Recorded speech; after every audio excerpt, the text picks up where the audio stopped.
Hello, we're back. 1 week, maybe just 1 week, everything will work without me having to mess around with settings frantically. But yeah, back on it, back programming, doing Max for Live business. Hopefully, maybe getting near the end of stuff we'll need to do for this granular device. Yeah, pretty much thought it'd just be a session or two, but we've pretty much taken it all the way from very first beginnings, total blank patcher, all the way through to what now is effectively a pretty solid, usable device. And in the next couple of sessions, we'll probably get it to the point where it's, yeah, totally usable. And hopefully you'll even be able to send it to some other people or even follow these kind of instructions for other devices and maybe even get something you can kind of sell at the end of it. There must be kind of like Bandcamp things for software devices. Maybe Gumroad was one I'd heard of. But I guess, yeah, you can kind of make devices, put them up for sale on places, or put them up on maxforlive.com where you can put any devices and anyone can download if you're into giving it out for free. But yeah, last week we were going to program an LFO, but got a bit distracted with user interface design after some work I'd done on my own time, adding a load of stuff to it. So this time, planning to, with any luck, not get distracted and actually end up with a fully featured LFO, moving the start position of where the device is granularizing, which sometimes in granular devices is... sorry, audio started playing back and this makes it go weird. Yeah, we're going to program a fully of the sampler, where it's kind of playing the grains, granulating from. Sometimes in Granular Synths that's called the scan position. So that's on the again, part of this is kind of based on this Instro Arbor module, which I got, which I really like for doing granular stuff, and just kind of been copying some of the things in there, adding them to a granular device in Ableton. So if you don't have the module, you can kind of do some of those things without needing the module. But yeah, so LFO to control the start point, maybe drag and drop samples if we get time. But yeah, as you can see, hopefully from the last session, we've got something pretty... oh, goddamn, itchy throat, hay fever. We got something pretty usable. It's looking good. We've got pitch randomization of nearly everything else. Last week, we also did these cool auto play and auto record things. So again, this being more of an audio effect than a synth, something that you want to trigger based on the incoming audio rather than triggering with a keyboard. So it's doing well for stuff like that as well. But adding an LFO. So maybe 2 or 3 sessions ago, we added what was probably one of the most basic LFOs you can possibly add, which in Max ended up looking, just checking the mic level, ended up looking something a bit like this. So it's basically in Max, there's a series of objects which you can use to generate different waveforms. The one we've got here, phaser, generates an upward ramp. It just kind of goes up from 0 to 1, which I was hoping would be on, but the audio has crashed. Why has the audio crashed? Let's see if we can turn it back on again, and the Max for Live device should start working. I thought I'd solved this just before we started the stream, so hopefully it doesn't continually do that. Yes, cool. So now if we look in our oscilloscope, we can see this phaser. It's basically generating a ramp going up from 0 to 1. So that was our incredibly simple, basic first go at programming an LFO. Now we obviously want to level that up and start doing some cooler stuff.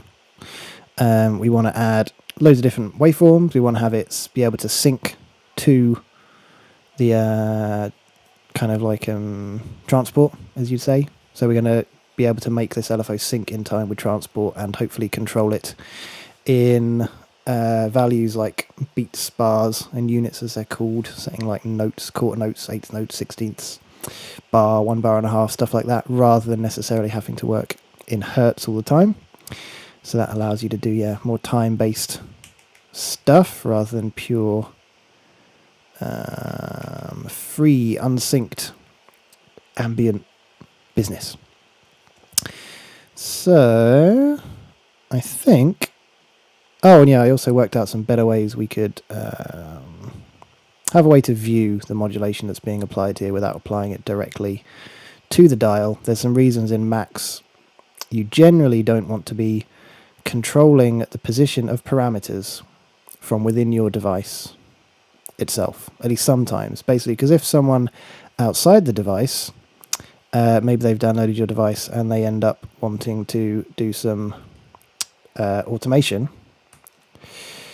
they might automate a parameter, and if you do automation at the same time as controlling it internally in the device with, say, a preset mechanism, you get that issue where the automation becomes grayed out because you've changed something away from its automation value. You can end up with issues like that, so that's probably why we'll avoid using presets to control these actual dials and instead have a different way of visualizing where the LFO position is. So let's have a think of how we're going to expand this LFO. For now, I'll just disconnect it from the start position so it's not doing anything weird. And get rid of you as well. So, making an LFO. Generally, when you're making an LFO in Macs, one way I like to do it is to create a load of different waveforms, so we can have our familiar different wave shapes. We can select between, let's have a think what we might want. I mean, to be fair, a square wave is going to be pretty useless for controlling a start point. But again, if we do that old trick of making a user interface object and thinking what we might want to have based on that, we probably want kind of an up ramp, like we've got with phaser. We probably want a down ramp. Probably want a triangle waveform. Definitely want a sine waveform. Screw it, let's add a square just because it's going to be fully featured, even though a square in this context is kind of useless. Well, near useless, to my mind anyway. And I think also a bit of random LFO business, always good. So if you imagine on the front end user interface of this device, we are probably going to want to have a menu a bit like that.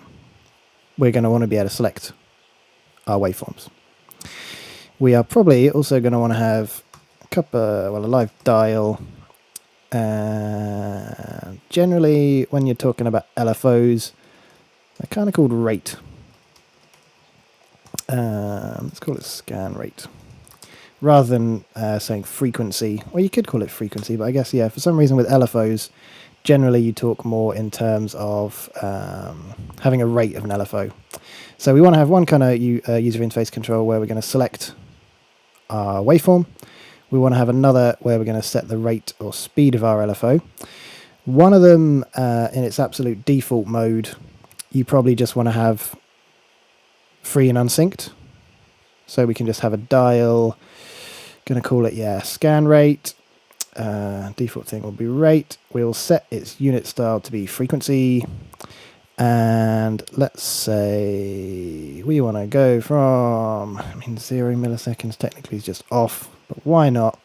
Generally with some LFOs, they might go up to like a few hundred hertz before so just creeping into that low bass, kind of getting up into audible bass mid-range.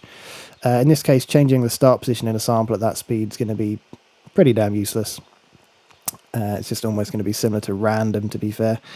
So you probably don't need to go more than 10 hertz. But for us, just to, again, make it fully featured bit of code you could copy anywhere else, why not? Let's make it go from 0 hertz up to 100 hertz.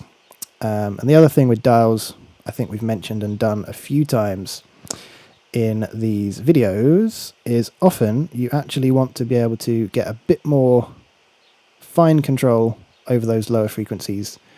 You probably care less about the difference between 50 to 100 hertz, and if you do, you can just type it in generally I find when I'm messing around with rate dials for LFOs, I want to get in those low frequency kind of twitches on the dial. So that's why you can use an exponent to change the scaling. So if we did it to something like, I don't know, what's 1.8 like? You should see now on the dial we get this really fine control over those low speeds. So if I actually took that out into the phaser here,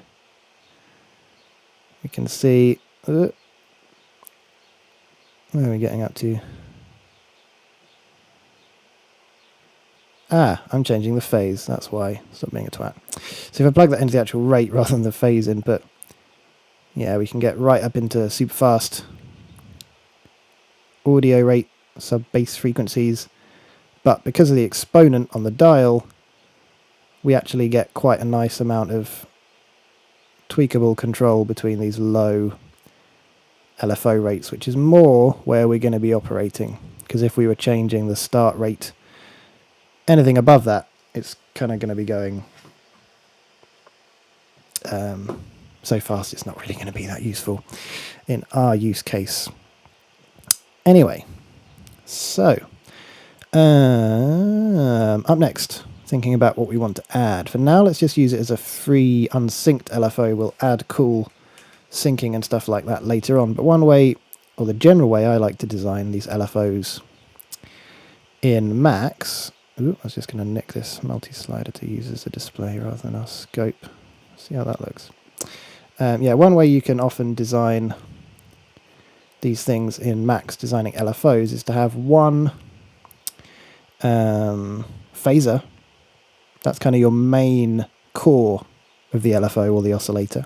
So if you think about, if any of you are getting into modular stuff, you might be familiar with people talking about, oh, I've got a triangle core oscillator or something like that, and then you derive various other waveforms and wave shapes from that one main kind of core oscillator that's driving them all. So what we generally do when we're making LFOs in Max or even oscillators is we drive them from one main core oscillator. In this case we're going to use the old handy phaser, which was a kind of oscillator made to ramp from 0 to 1, so it's mainly made for kind of, yeah, LFO or parameter control rather than audio rate stuff, which obviously goes from -1 to 1. And it has a bit of anti-aliasing built in, if I remember correctly. So it can actually go relatively fast without suffering too much from anti-aliasing issues that you can get with just kind of pure digitally programmed oscillators. Does it even mention anti-aliasing? Maybe not. Either way, phaser's a good choice for this. So what we're going to need to do effectively to derive our other waveforms is do some maths. So if you imagine we've got our selector, waveform selector here, which we're going to use to select between our different waveforms. What we're going to want is a switch, or in Max terminology, in audio rate at least, it's called a selector, and you can use this to select between different waveforms. It's kind of like the gate object we've used a bit. We've got one down here, for example, which allows us to select to send some information to different places. So you have one input of data in a gate and you send it to numerous places. With a switch or selector, instead you have numerous sources, such as numerous waveforms, and then you select which waveform you want to use. Going to have to do the old plus by 1 trick, because like with gate, selecting 0 actually closes all of the inlet. It's selecting 1 that would actually open this inlet. Waveforms, we have 1, 2, 3, 4, 5, 6. So we're going to make a selector with the argument 6. And you can see one of the other arguments you can have for this object is to set which inlet is initially open. So we'll set it to be inlet 1 is initially open. So if we plug in this kind of phaser into here, by default we'll just have the phaser coming through. So if we go to the other side of our selector, we should still see phaser coming out nice and clear. And tell you what, I'm going to drag this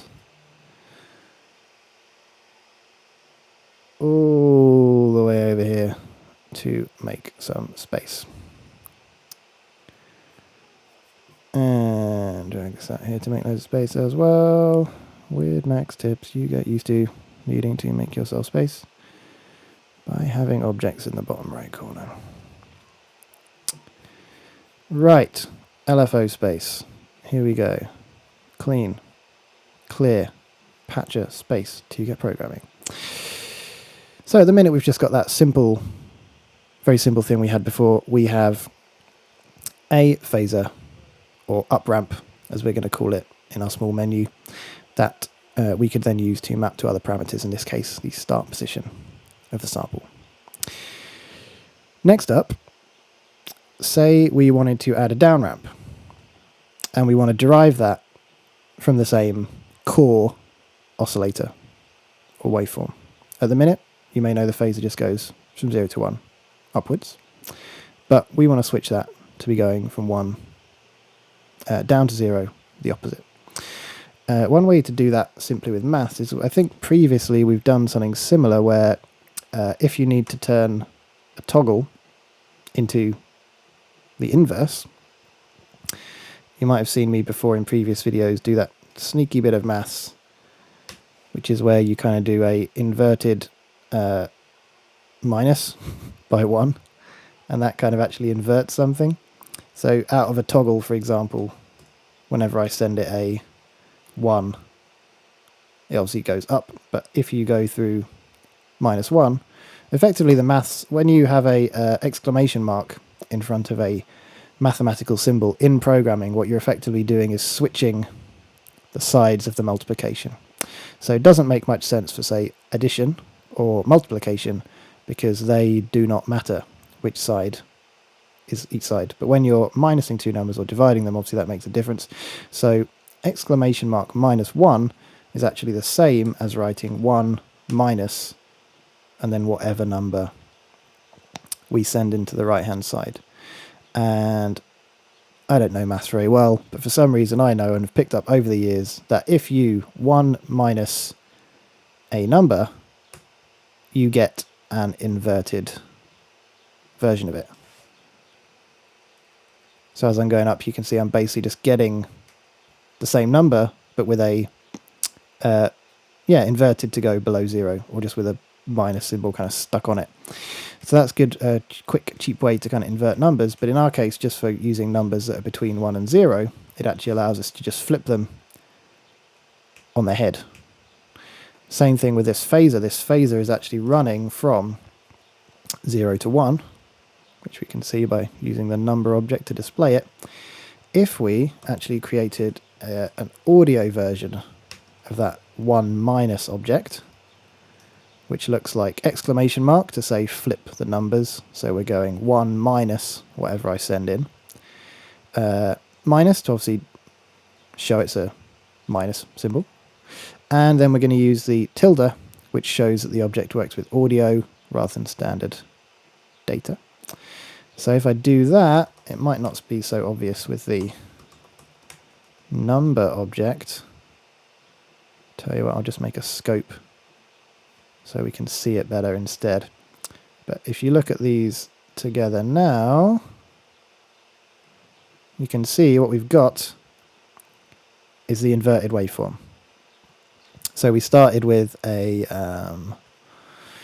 just up ramp, and just by incredibly simple little bit of maths, we've derived a down ramp from it. So boom, that gets plugged into second inlet of our selector, and now we can use our menu to select between the up ramp, or we can select our down ramp, and we've got, at least for now, very simple little two waveforms. Next up, we want a triangle. Math time, yet again. One way to do this, you could probably do it with maths by kind of scaling the number to be half the size, and then you could say when the number is greater than 0.5, you want it to actually flip and then start going inverted. I mean, technically you could probably use a series of a few objects to watch when the waveform's going up, see when it hits Oh, you'd have to double it. So it was going, by the time it hit 0.5, it was already at the top. And then when it hit 0.5, you'd want it to flip and then start going inverted. So you could probably do that in a pure mathsy, slightly more complicated way. Or luckily, Max has an object called triangle, which is good for just this purpose. It's effectively a wavetable that has a triangle wave drawn into it by default, and it's actually designed so you can just run a phaser into it and have it generate a triangle wave based on what you run in. So one super quick, easy way to make a triangle wave is just to run our phaser straight into triangle, and I think there might need to be some fiddling. The audio in Ableton has crashed. No, it's not. Something's gone weird. And we're back. And that looks nothing like a triangle. What? There's probably some weird argument. This triangle has a value of 0.5. Peak value phase offset float. Well, what the hell happens if we just type this argument as 0.5? I think it's probably going to set where the triangle point happens. That looks a lot more like a triangle to me. I think there's some anti-aliasing business going on, so that's probably why it looks less like a pure triangle shape, because effectively some of the harshness of the curves is being smoothed out to allow it to go at high rates without aliasing. But yeah, if we look at that now, that looks a lot more like a triangle wave to me. So just driving, sending a phaser into this triangle wavetable effectively allows us to get around doing some of the fancy maths we'd have to do otherwise. And we've just ended up with a nice triangle LFO already.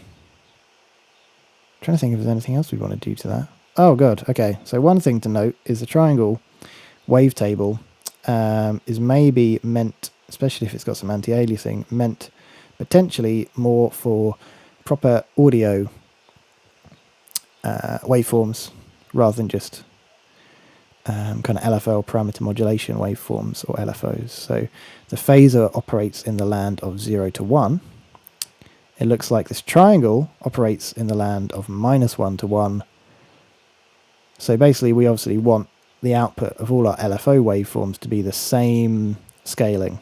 Let's say just going from 0 to 1 for ease of use. So we can't have a triangle going from a different resolution, otherwise we're going to end up with issues at the end where one wave's coming out like this, the other one's coming out like that. Screw it, I said this would be a fully featured kind of waveform, so let's actually operate in normal audio land of going from -1 to 1. So this oscilloscope goes from -1 at the bottom to 1 at the top. Triangle already operates in the -1 to 1 range. Phaser does not, so let's get phaser doing what it should do and get it operating in the -1 to 1 range rather than 0 to 1. So a simple way to do that, hopefully, obviously, to some degree, would be to multiply it by 2. Because if you're operating in half the scale just from 0 to 1, multiplying it by 2 will make it operate from 0 to 2 rather than 0 to 1. So if we run our phaser into this multiply by 2 object, we should immediately get a phaser going higher. It's actually going off the top of the scale of this oscilloscope for now. So now the phaser and its inverted waveform are going in the right range, kind of, or size. They're going from 0 to 2, which is right. We do want it to cover 2 full numbers, or 2 volts if you want to think in modular terms. But next thing we need to do is we need to get it in the right range. So at the minute it's going from 0 to 2, we want it to go from -1 to 1. So the way we do that is actually just be to -1. What am I doing? Minus object tilde to show it is an audio rate object. -1 to get it into the right range. Is this going to work? Let's see. Yes. There we go. Cool. So now our phaser object is also operating in the correct -1 to 1 range. Same as a triangle. Let's just double check the down ramp is working as well. No, this does not work with the down ramp. The down ramp is doing something very weird. Is this another one of those weird little maths tricks? I think it is. So rather than doing a 1 minus something to invert the waveform, which would work if we were previously in our 0 to 1 or 0 and above range, we're now operating from -1 to 1. So that maths kind of doesn't work. It's kind of ended up not, it works for the up ramp, but it does not work for the down ramp, even though the same numbers are being run in. So I think, I have a feeling, doing some little mathsy thing like this instead, if we instead minused by 0, let's have a look what happens when we do that. So if we go from 0 and we go up to, let's make it a floating point so it does something. Yeah, so minusing by 0 effectively just inverts a number, purely just inverts it, rather than inverting it or kind of flipping it around that range. This should also work. You should see if you imagine our waveforms going from -1, yeah, all the way into 0 and then up to 1. So I have a feeling if we make this a 0 instead, yeah, our down ramp now works in the right range as well. So now we've got, if I just connect the triangle up here, straight in there, we should effectively have up ramp, get rid of this, out of our main waveform out, we have up ramp, we have down ramp, we have triangle, and they all work. Next, what's in the list? Sine. Okay, so sine is another one of those things where math stuff. I don't really understand maths very well, or quite how it kind of works, but luckily Max has things that make you not need to worry about maths too much. Maybe we should all learn more about maths. I haven't, so I'm just going to deal with what I vaguely know. There's an object called cos in Max, or cosine. There's for some reason not a sine object. Maybe someone who knows about maths knows why there is not a cosine. There's no sine object, there's just a cosine. You'd expect something called like sin tilde. Yeah, there's not. There's only something called cos for cosine. Running a phaser into cosine, just like the triangle, handily generates a sine wave shape for us again. So basically it's doing some maths. So a cosine function is, I think, a way of multiplying a number, an incoming number, by a certain other number, and it basically turns it into a nice curve. Rather than it just being a straight linear ramp, we get a curve out, basically. Someone who knows something about maths might know what the cosine function is, or understand things like that. Does this tell us anything about what a cosine is? I think there's something to do with pi in there as well, somehow. Maybe you generally, with a cosine function, run linear numbers between 0 and pi, and that's how it generates this shape. Luckily, as with a few things in Max, Max has done something and made something that lets us not need to worry about that at all. It already does it for us, so let's just use that. So we've now basically generated a cosine sine wave function as well, from the same thing. And again, it does seem to luckily be operating in the -1 to 1 range already. So I think potentially we don't actually need to worry too much about faffing around with that, and we could in theory just plug straight in here. I think maybe we're going to end up with our up ramp, our down ramp, a triangle, and a sine wave shape. Awesome. Can't remember if cosine has, I have a feeling cosine doesn't really have any anti-aliasing kind of stuff built into it. maybe. So technically you might not want to run this same design of kind of oscillator you wouldn't really use as an audio oscillator, because technically it might run into anti-aliasing problems when you run it at very high frequencies. But for now, for us, this should do the job. Yeah, that kind of looks something like a nice sine wave LFO to me. And I think, so that's 1, 2, 3, 4 waveforms so far. Next up in the list is a square wave. So square wave, again, probably not really very useful for this example here. It's not going to do much for us in terms of controlling the start point, but it's something you generally get in LFOs and might be useful in other patches you make in the future, so we might as well add it, I think. So how would we get a square wave? So square wave effectively obviously is just a full on or a full off, so we just want it to go between hitting 1 and -1, and we want to derive that from our phaser here. So the most simple way we could probably do that is to use a greater than, less than object. And we could say something like, are you greater than or less than? Oh, Jesus, that's going to have messed up that triangle probably. We could say something like, are you less than or greater than 0? And out the bottom of that, obviously, whenever this waveform or the waveform from the... Actually, wait a second. The phaser goes from 0 to 1. So we actually want that to be less than or greater than 0.5. So whenever the phaser goes halfway over its... Yeah, to the 0 point of its... sorry, the midpoint of its wave. Whenever you go above there, you should send a 0... Ooh, not number Z. What the hell is that? Create a number tilde object. Whenever you go above... Boom. That's kind of right. Yeah, so whenever you go above 0.5, which is halfway through a phaser, it's outputting at a 1 because it goes greater than 0.5. Whenever it then dips below that, it outputs a 0 because it is now below that. So that's kind of what you'd expect from a square wave. The only slight issue, again, like some of the other waveforms, is this is going from 0 to 1.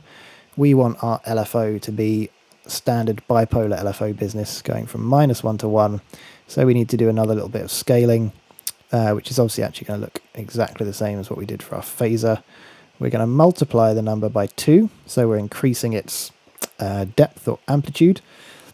By default, just multiplying by 2 would make it go from 0 to 2 rather than 0 to 1, and then, which we should see if I just plug in this to show, obviously that's exactly what's happening. Boom, we're going from 0 to 2, and then we -1 to effectively move the range down to go from -1 to 1, and that's how we end up with a square wave LFO. Awesome. So now we can also maybe let me just turn this volume down a tiny bit on the mic. See if that clips a bit better when I get loud, or clips a bit less.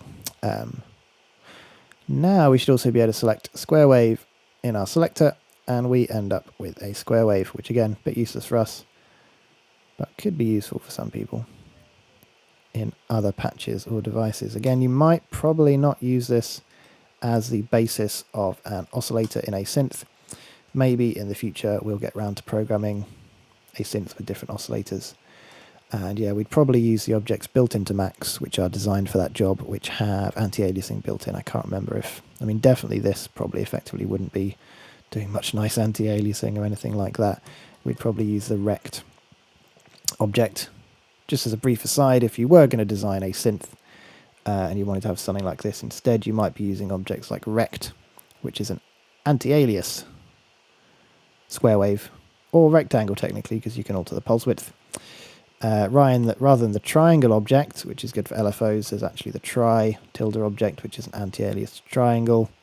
If you want to make a sine wave in Max, you can also use the cycle tilde object, which is a I mean, I don't think sine waves even need to be anti-aliased, do they technically, maybe, due to how pure they are? I don't know.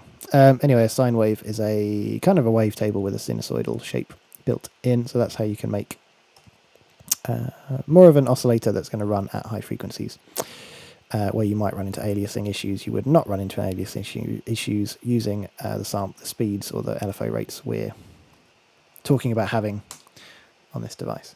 So now at least we have up wave, down wave, triangle wave, sine wave, square wave. Finally, we want to get to our random source. How would we do that? Well, you might have seen in numerous other parts of this device, we have lots of random objects doing things to randomize parameters. So what we're effectively doing in many other parts of the code, as we found in the grain, wherever the hell it's gone in our slightly messy looking code now, we had objects such as random. We were banging it to tell it to output a random number, and we were kind of in effect sample and holding that random number at certain points. So if you're familiar with synths or modular synths and stuff, you'll probably be familiar with sample and hold circuits, which allow you to sample and hold a voltage or a random noise source and effectively get kind of quantized in time random voltages out of a totally random source. So rather than using the random object, which is our kind of data way of generating a random number, there is a kind of white noise oscillator built into Max called the noise object that just generates random noise. We're going to see that. I don't think this works technically because we're in audio or something. Anyway, let's see if it works this way, and hopefully turning that off there didn't restart the engine. Yes, so we should see using the noise object we can generate white noise. Won't bother playing for it for you, it sounds like white noise, but if you look at the spectroscope of the frequency range, you can see it's just generating random numbers across the whole frequency range, i.e. white noise. So that is our noise source, which is how we're going to have a random LFO option. But the other thing we need to do is, obviously the noise source we want to be timed and held, or effectively sampled and held, using our rate control. That's how you generate kind of random LFO waveforms. And to do that, we use a sample and hold technique, familiar to many people in traditional synths or modular synths. There is an object in Max that kind of does that sample and hold job. As they kind of say on the tin, noise tilde generates noise. Sample and hold is called S&H or SA, or something like that, just by default. It does sample and holding just like you'd think. Basically, you send in a waveform into one side. That's the one you want to be sampled and held. So we're going to run in our noise source because we want to sample and hold that noise source. But in the right-hand inlet, you send a trigger input. And whenever a waveform going into the right outlet crosses a trigger value, or kind of a threshold, as you might think of it, we are going to sample the value. So if we go on to a similar thing to we did with our square wave, how we derived the square wave, again, starting point, we have a phasor running from 0 to 1 continuously at whatever rate we set using our dials or time controls. For the square wave, whenever the value went past 0.5, which is halfway through its cycle effectively, we generated a square wave by doing that little less than or greater than bit of logic. If we actually ran our phasor out into the sample and hold, and we ran it into the right-hand inlet, which is going to tell us when to sample, whenever this wave goes past or crosses 0.5, the value that is coming into this left inlet is sampled at where it is at that millisecond, and it is then output. So that's how we've now developed, hopefully you can see, a random kind of LFO source. So that's noise, basically a white noise source, ran into a sample and hold circuit, and it's being told to sample and hold at a specific rate, and the rate is set by the phaser, and it's whenever the phaser crosses the threshold is 0.5. So if we increase our rate, we should see we get a quicker and quicker amount, or a more frequent output of random noise source, all the way up into that would kind of give us a kind of, white noise, very low bassy white noise, I guess. The weird thing with white noise is when you kind of change its rate, it kind of sounds like it's a bit crushing or downsampling, even though you can do it with analog circuits. Sample and holding, analog sample and hold circuits kind of get that weird bit crush sound into the analog sort of land, which isn't something you're familiar with so much when you're working with analog computers compared to bit crushing, which is normally a digital downsampling trick to do with decreasing a kind of sample rate technically. But that's kind of what sample and holding is, really, like the sample rate. Yeah, effectively. And then bit depth is the other thing you get in bit crushes, obviously, which is kind of decreasing the range of the volumes. Anyway, maybe programming a bit crusher is a thing for another day. For now, we also have a sample and hold source for our LFO, giving us a total of 6 waveform outputs from our LFO. Up, down, triangle, sine, square, and random. And hopefully, I'm pretty sure they're all working. Yeah. Boom. So that's kind of almost kind of like part one of making a good LFO. You want to have a way to set how fast the LFO is going, and you want a way to select different waveforms. Part one, sorted.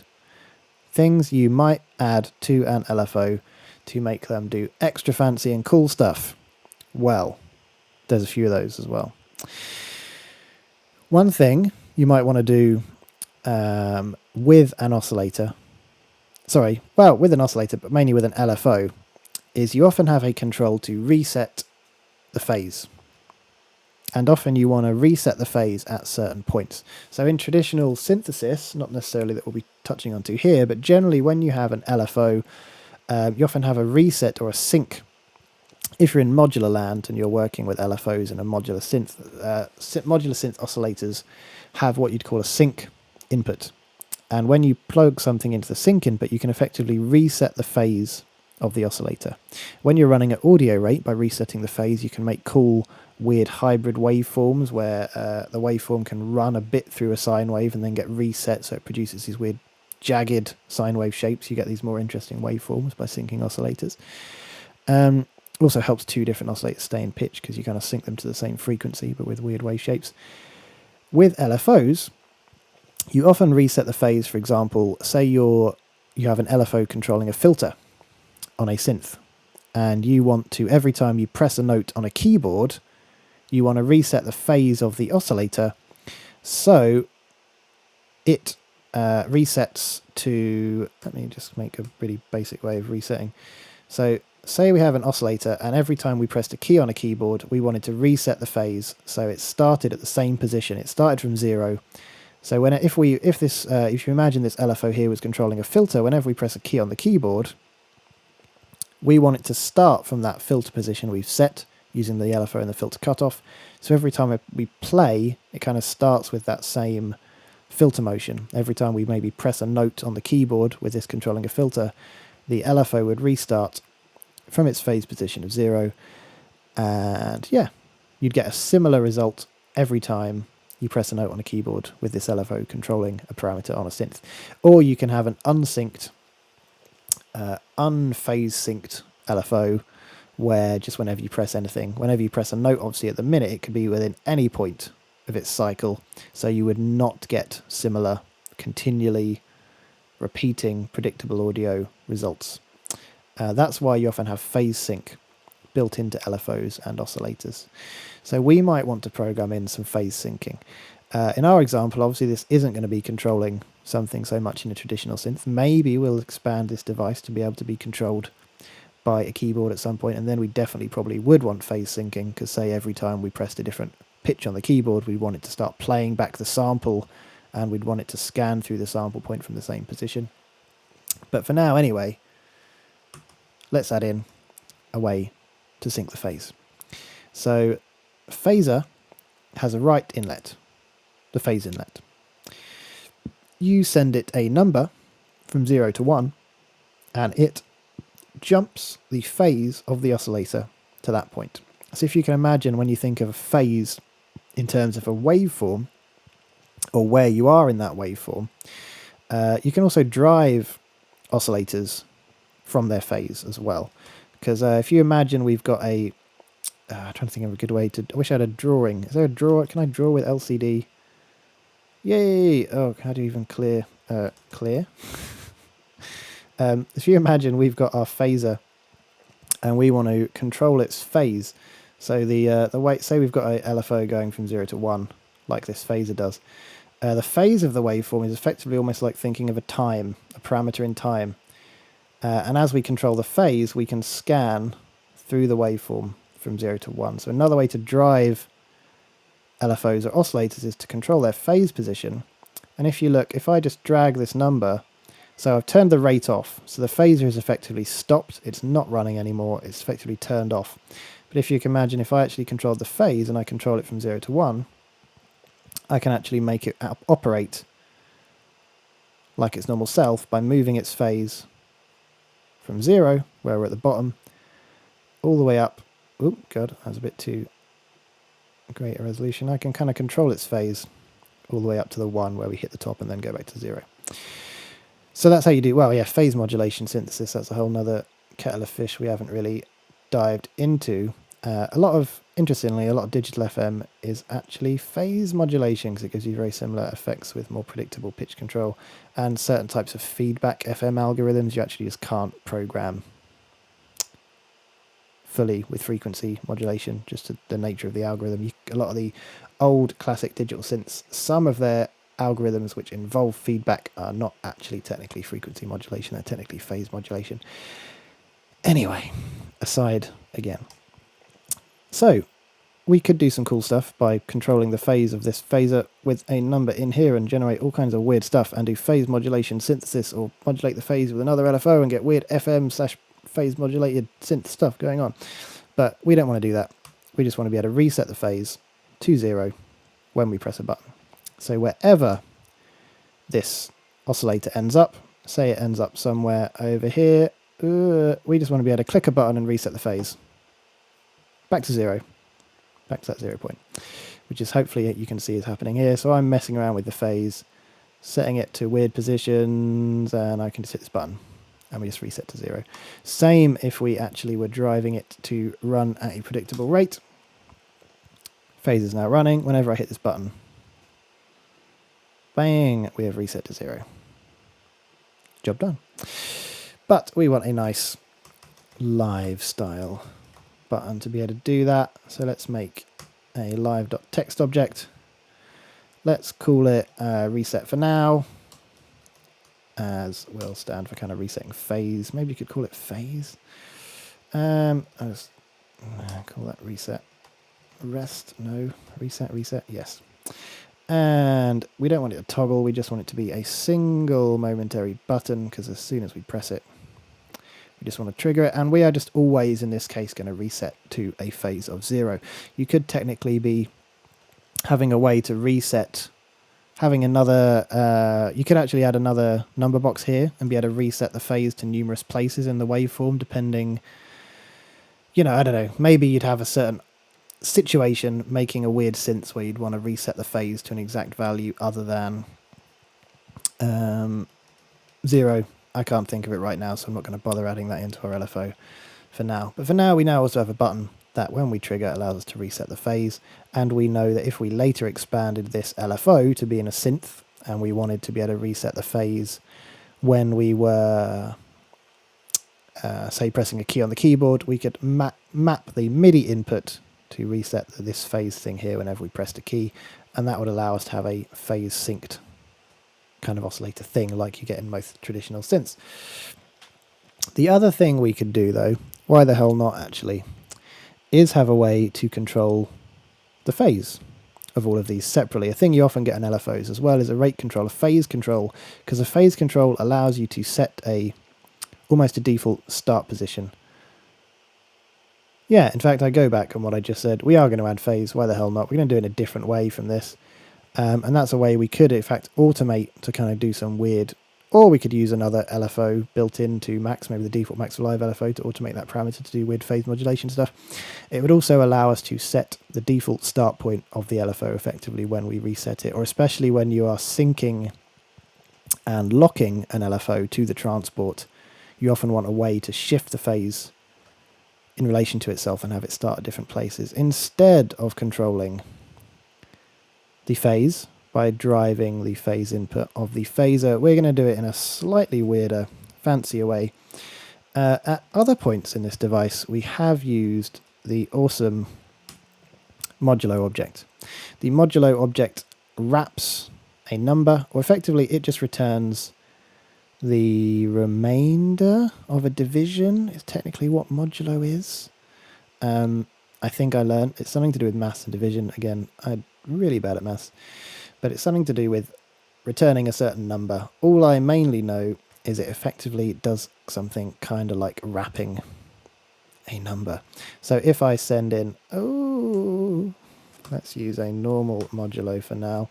If I used a modulo 1, for example, and I ran in a number box, we should see, if I ramp this up, it gives out the normal number from 0 to 1, and then as soon as we actually hit 1 and go over it, we wrap back to being 0.1. So effectively it's a way to kind of limit or clip numbers to be within a certain range. But yeah, receive an input. It's a way to clip or limit numbers but have them wrap as well. In this case, it kind of wraps, whenever it increases over that value of 1, it actually wraps, or hits 1 effectively, it actually wraps back below and starts again at 0. So it's kind of like a weird style of clipping or limiting that's kind of technically you might see called a wrap or folding. Kind of, well, folds when it folds back in on itself. It's kind of wrapping. It's a slightly different thing than like a wave foldery circuit, basically. But we can use modulo in many situations to help us limit numbers and make sure the numbers do not go outside of a range specified by us, that in our case is what we want to see. So in our case, we never want the phaser to be going at a different range than 0 to 1. If the phaser goes above or outside of the range of 0 to 1, it's going to drive the rest of these waveforms in weird ways, unexpected ways. Well, expected if we know what's going on, but potentially unexpected ways, making weird shapes that we don't want to see. It might also result in the output LFO going in a different range of values that's not useful to us. So effectively, let's just get rid of that and not have that happen. We can do that by using the modulo 1. By putting the modulo 1 there, what it also allows us to do is program something that's going to control the phase. So to shift the phase, effectively what we want to do is we want to add something to the value from the phaser. So out of the phaser, if you remember, we're getting the value 0 to 1. I'll try and just make sure this stays in the screen. With our viewer down here, I could probably bring this up a lot. So our phaser is going from 0 to 1 really slowly. Let's increase the speed a tiny bit. It's just going from 0 to 1. We can shift the phase by technically using something over here, but we can do it in this way because why the hell not? If we add numbers to this phase, we're going to shift its position. We're going to shift the position of the phase in these kind of effectively wavetables or maths functions down here. So if I set this actually a bit slower again, even though I just changed it so it's more visible. If I set the phase to be 0, we are effectively perfectly in line. We are not adding or taking away anything from the phaser. It's at its normal position. If I add, say, 0.5 to the phase, I'm effectively shifting it halfway along its phase. God, I'm terrible at, I don't know how to describe phase and stuff properly, do I? I should probably look into this. But effectively, out of the phaser, we have our normal unphase modulated, I guess you could say, LFO up ramp shaped like that. After it has been had 0.5 added to it, it ends up at a different point in its cycle. You might be able to see here, because this bit has 0.5 added to it, it's in a different point of its cycle, and it's effectively half a waveform along from where it was previously. Because I've just taken the raw output out of this addition, effectively we've just added 5 to a number going from 0 to 1, so the number now goes from 0.5 to 1.5, pushing it out of our usable range. You should see there the number will go from 0.5 to 1.5. Outside of the usable range, we want to drive the rest of these waveforms, possibly leading to weird things going on. So that's why we've got our modulo, which wraps it. So although it starts, rather than the wave here starting at 0, when we trigger the reset of 0, when we trigger a reset here, because it's got 0.5 added to the phase, it actually starts at the midpoint. It goes up to 1, and now due to the modulo actually wraps back down to -1 nicely. So this allows us to actually set the phase of the oscillator between 0 and 100% effectively, you could kind of think of it. So let's actually just make a live.dial. Let's have it be in percentages. Let's have it go from 0 to 100, as makes sense for percent. Let's call it phase. Could call it scan phase, I guess, on the long name. For the automation window, initial enabler of 0. This is going to output a number between 0 and 100, which is not quite what we want. We want to get that into the range of 0 to 1, which works for our maths and the way generally audio kind of stuff works in that 0 to 1 or -1 to 1 range.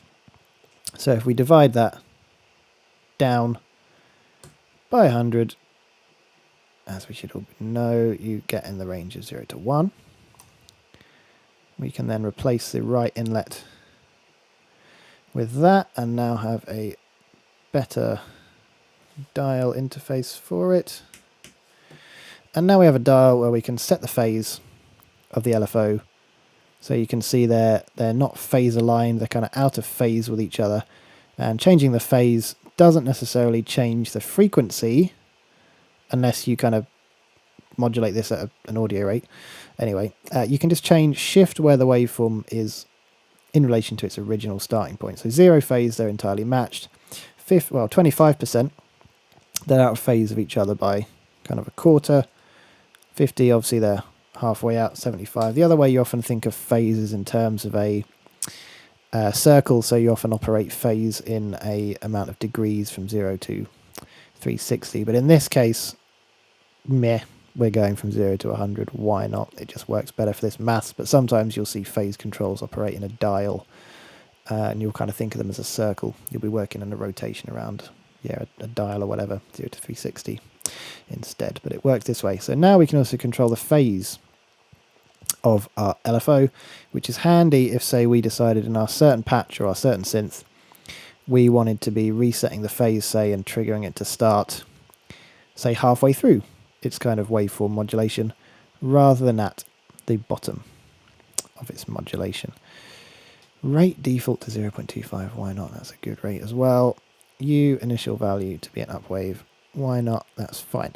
So yes, we now have a rate control, we have a phase reset control, we are able to actually control and set the phase anywhere from 0 to 100, and we are able to select different wave shapes, and because we've done this phase with this addition and then the modulo to wrap it to make sure it never goes out of 0 to 1, all of these waveforms can be phase modulated and stay within the right range of numbers.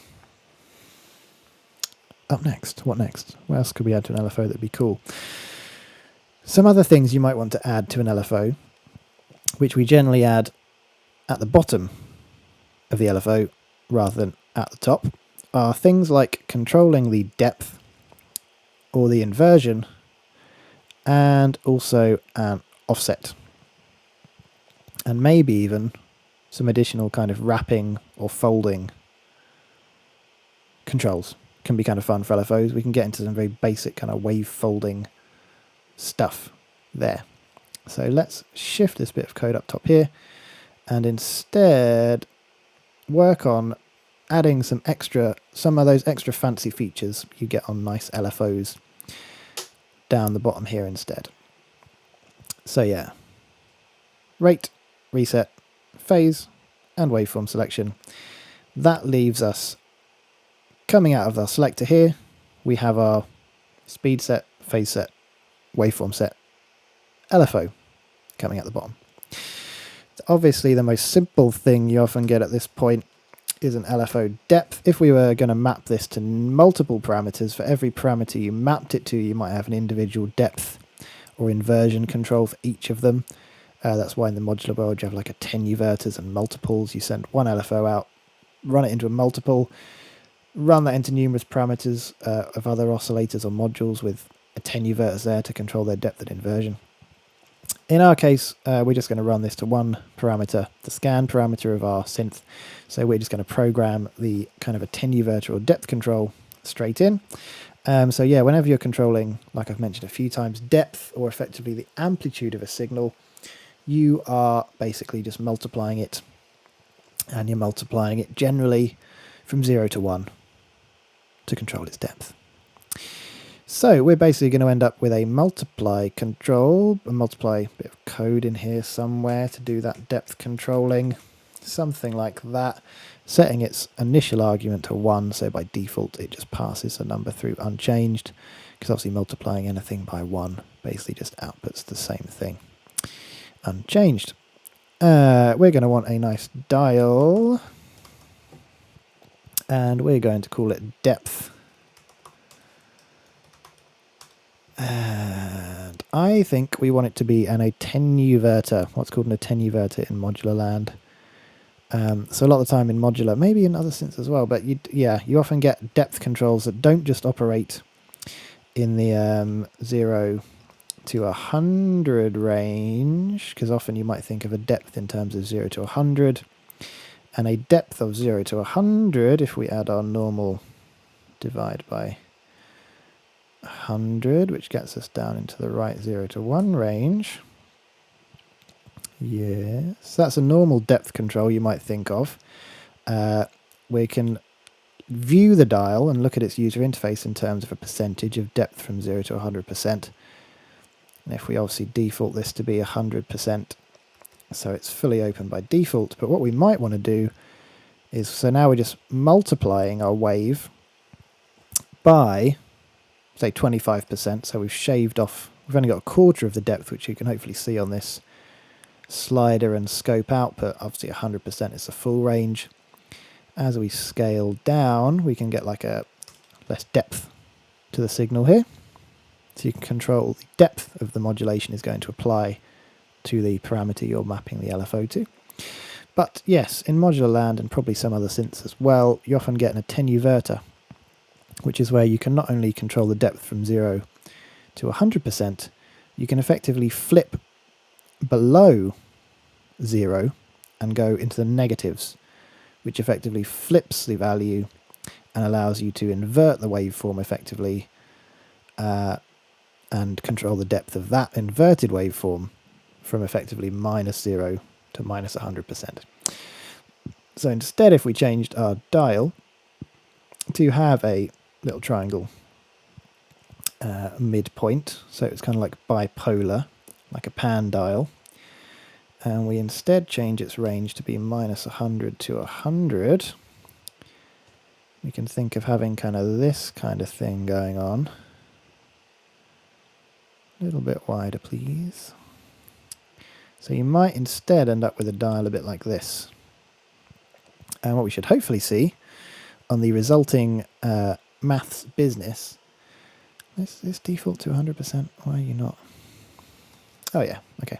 Yeah, so when we're at 100%, the value just passes through, the LFO just passes through as normal.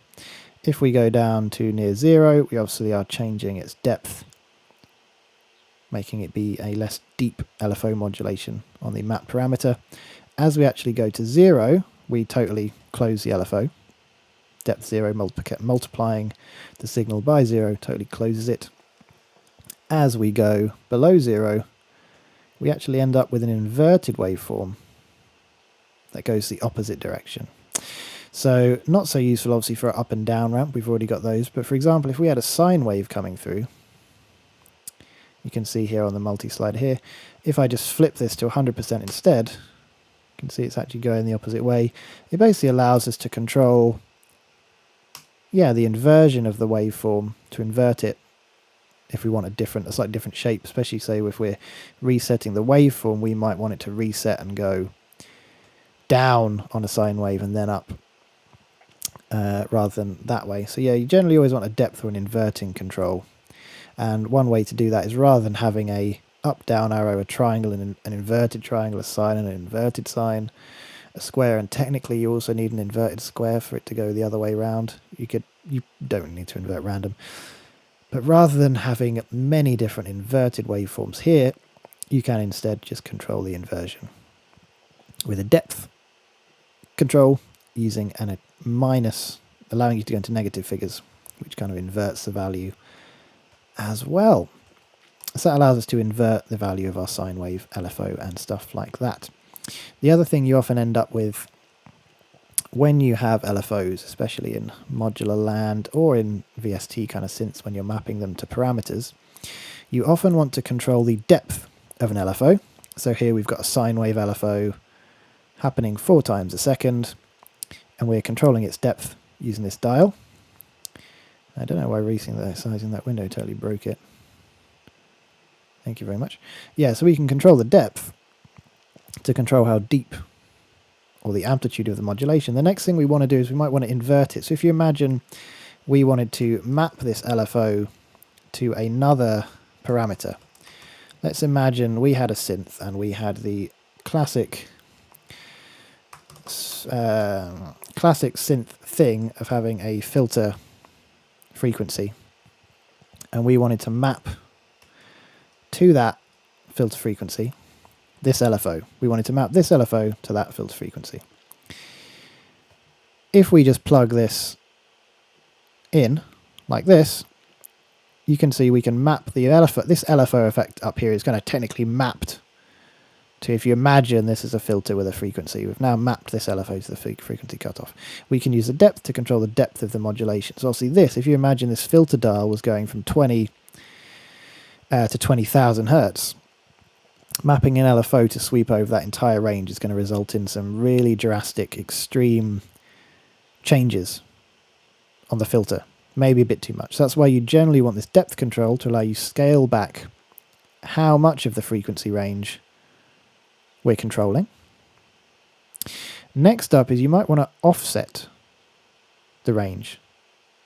So if we actually, to make this visual example a bit more believable, if I scaled from -1 to 1, which is the range of our LFO, I'll then set this frequency dial to actually be 20 to 20,000 hertz.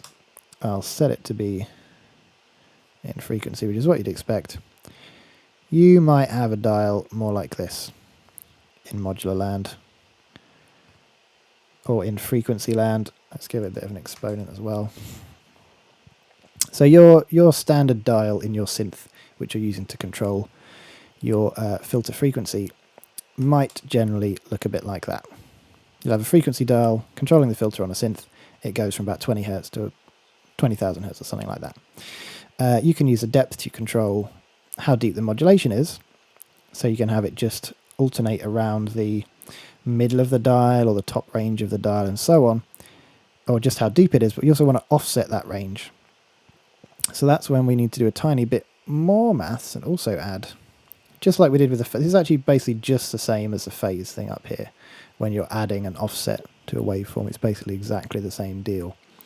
So we're going to kind of copy our code up here to add an offset at this point as well. So as well as offsetting the phase of the waveforms, one thing you often get in LFOs is a way to offset the output as well, just to add this and show you how you might add this to an LFO you program yourselves. And if we make one more live dot dial and we call it offset, and the offset range, we are going to go from, you can imagine, you could, for example, just start with a zero, being able to offset by, again, we'll work in percentages because it kind of makes sense for us. So say we wanted to offset the waveform, and again we're bipolar, so we'll add a little triangle, which is always nice. There we go. So by default, with an offset control and with an addition rather than with a multiplication, obviously you want it to default to being 1, because multiplying by 1 does nothing, doesn't really change the signal. When you're offsetting a signal, you're using addition, and when you're using addition, you want it to default to 0. So by default, we've got a full depth sine wave with no offset. If we did something like, and again you can visualize that by seeing our dial here, you imagine this is the filter cutoff we are mapping this LFO to. If we say shrunk the depth to only 50%, you can see our sine wave is just now operating at 50%, and it's just sweeping around this little range of the dial here. But what if we actually wanted to make the LFO sweep around a different range of the dial? So you not only want to control the depth, you want to control the position on where the dial it's modulating, and that's how you use an offset. By scaling or multiplying the signal down, you can then apply some offset using an addition, and if I say go for 50% depth to scale it down to half its size, and then I go to 50% offset, you can see hopefully on the dial down here, you can imagine this is our frequency cutoff. We're now modulating the dial with an LFO, just modulating the top half of its range. You could obviously even change this to be like a quarter, and you should hopefully see we could do something like this. Now we're just modulating, so the depth of the LFO is actually just a quarter of its full range. We're just getting a little bit of movement over the top frequency range there, and using the offset we can change where on the dial we're going to modulate. So often on an LFO, so we've made one LFO, we're not going to want to map this to multiple parameters like you might do on some synths, and when you do that on a synth you generally want to have a depth control on every single parameter, so you can control the depth and the offset differently for each parameter coming from one LFO. For this example, we know this LFO is just going to one parameter of our synth, it's going to the sample start point of our synth. So we've built the depth and offset control into the LFO.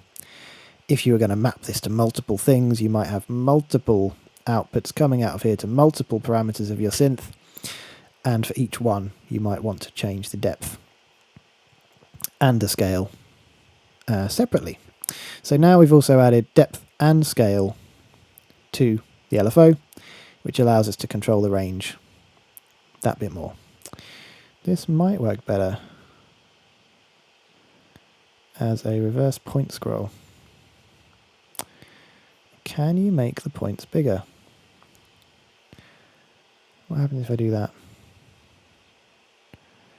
Nothing. That'll do. Yeah, so we've now also added depth and offset, allowing us to change where the LFO is going to modulate the parameter it is mapped to.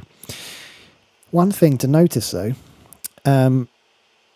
sometimes you want to do weird extreme things with depth and offsets. You might want to push things right to the edge. For example, if we change the depth to be back to maybe 50%, something more reasonable, and we added an offset, we can quite easily hit the very top of this LFO. We can basically effectively clip it Or in this sense, because there's no clipping, the number is actually going way out of our accepted value, and it's actually going, God, this keyboard. The number, because we've pushed it with an offset by adding to it, is actually going way outside of the normal LFO range. Normal LFO, you want to go from -1 to 1.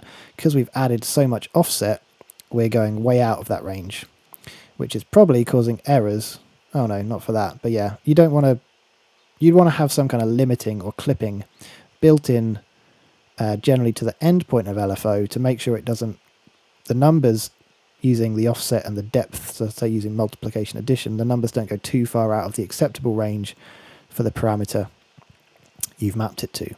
So what we're going to do is similar above, we used a modulo object. The modulo object added kind of clipping and limiting and stopped the waveform going into it ever going outside of the audio range, or effectively it kind of, clip. You can think of it in traditional audio terms, it effectively applied some limiting to stop it doing weird things and damaging things later down the line, just like you generally might apply a limiter or brick wall compressor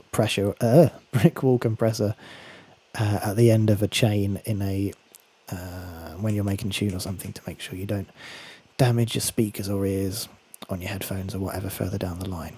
So at the minute, the offset and depth can push things outside of the acceptable range, which could result in bad things happening. We could use something like the clip tilde object, which is very much like an incredibly basic limiter. It will just stop any numbers going outside of the range, and it will just hard clip them or limit them, kind of like a proper like brick wall, really extreme brick wall clipping or limiting basically. It'll turn anything into a square wave that goes above basically. We could also use just modulo, which would effectively do the wrapping we've seen before whenever it tries to go above, rather than just clipping it and limiting it, creating those kind of square wave edges. It would flip it and make it go below.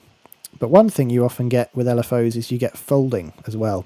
So when it hits this top range, it will actually bounce back in itself by the same amount, and you can get some interesting wave shapes for LFOs and for oscillators by using wave folding. Sorry. Hay fever is actually fucking killing me and making me make all weird smacking sounds with my lips and mouth while it's just continually itching my throat. So sorry about that.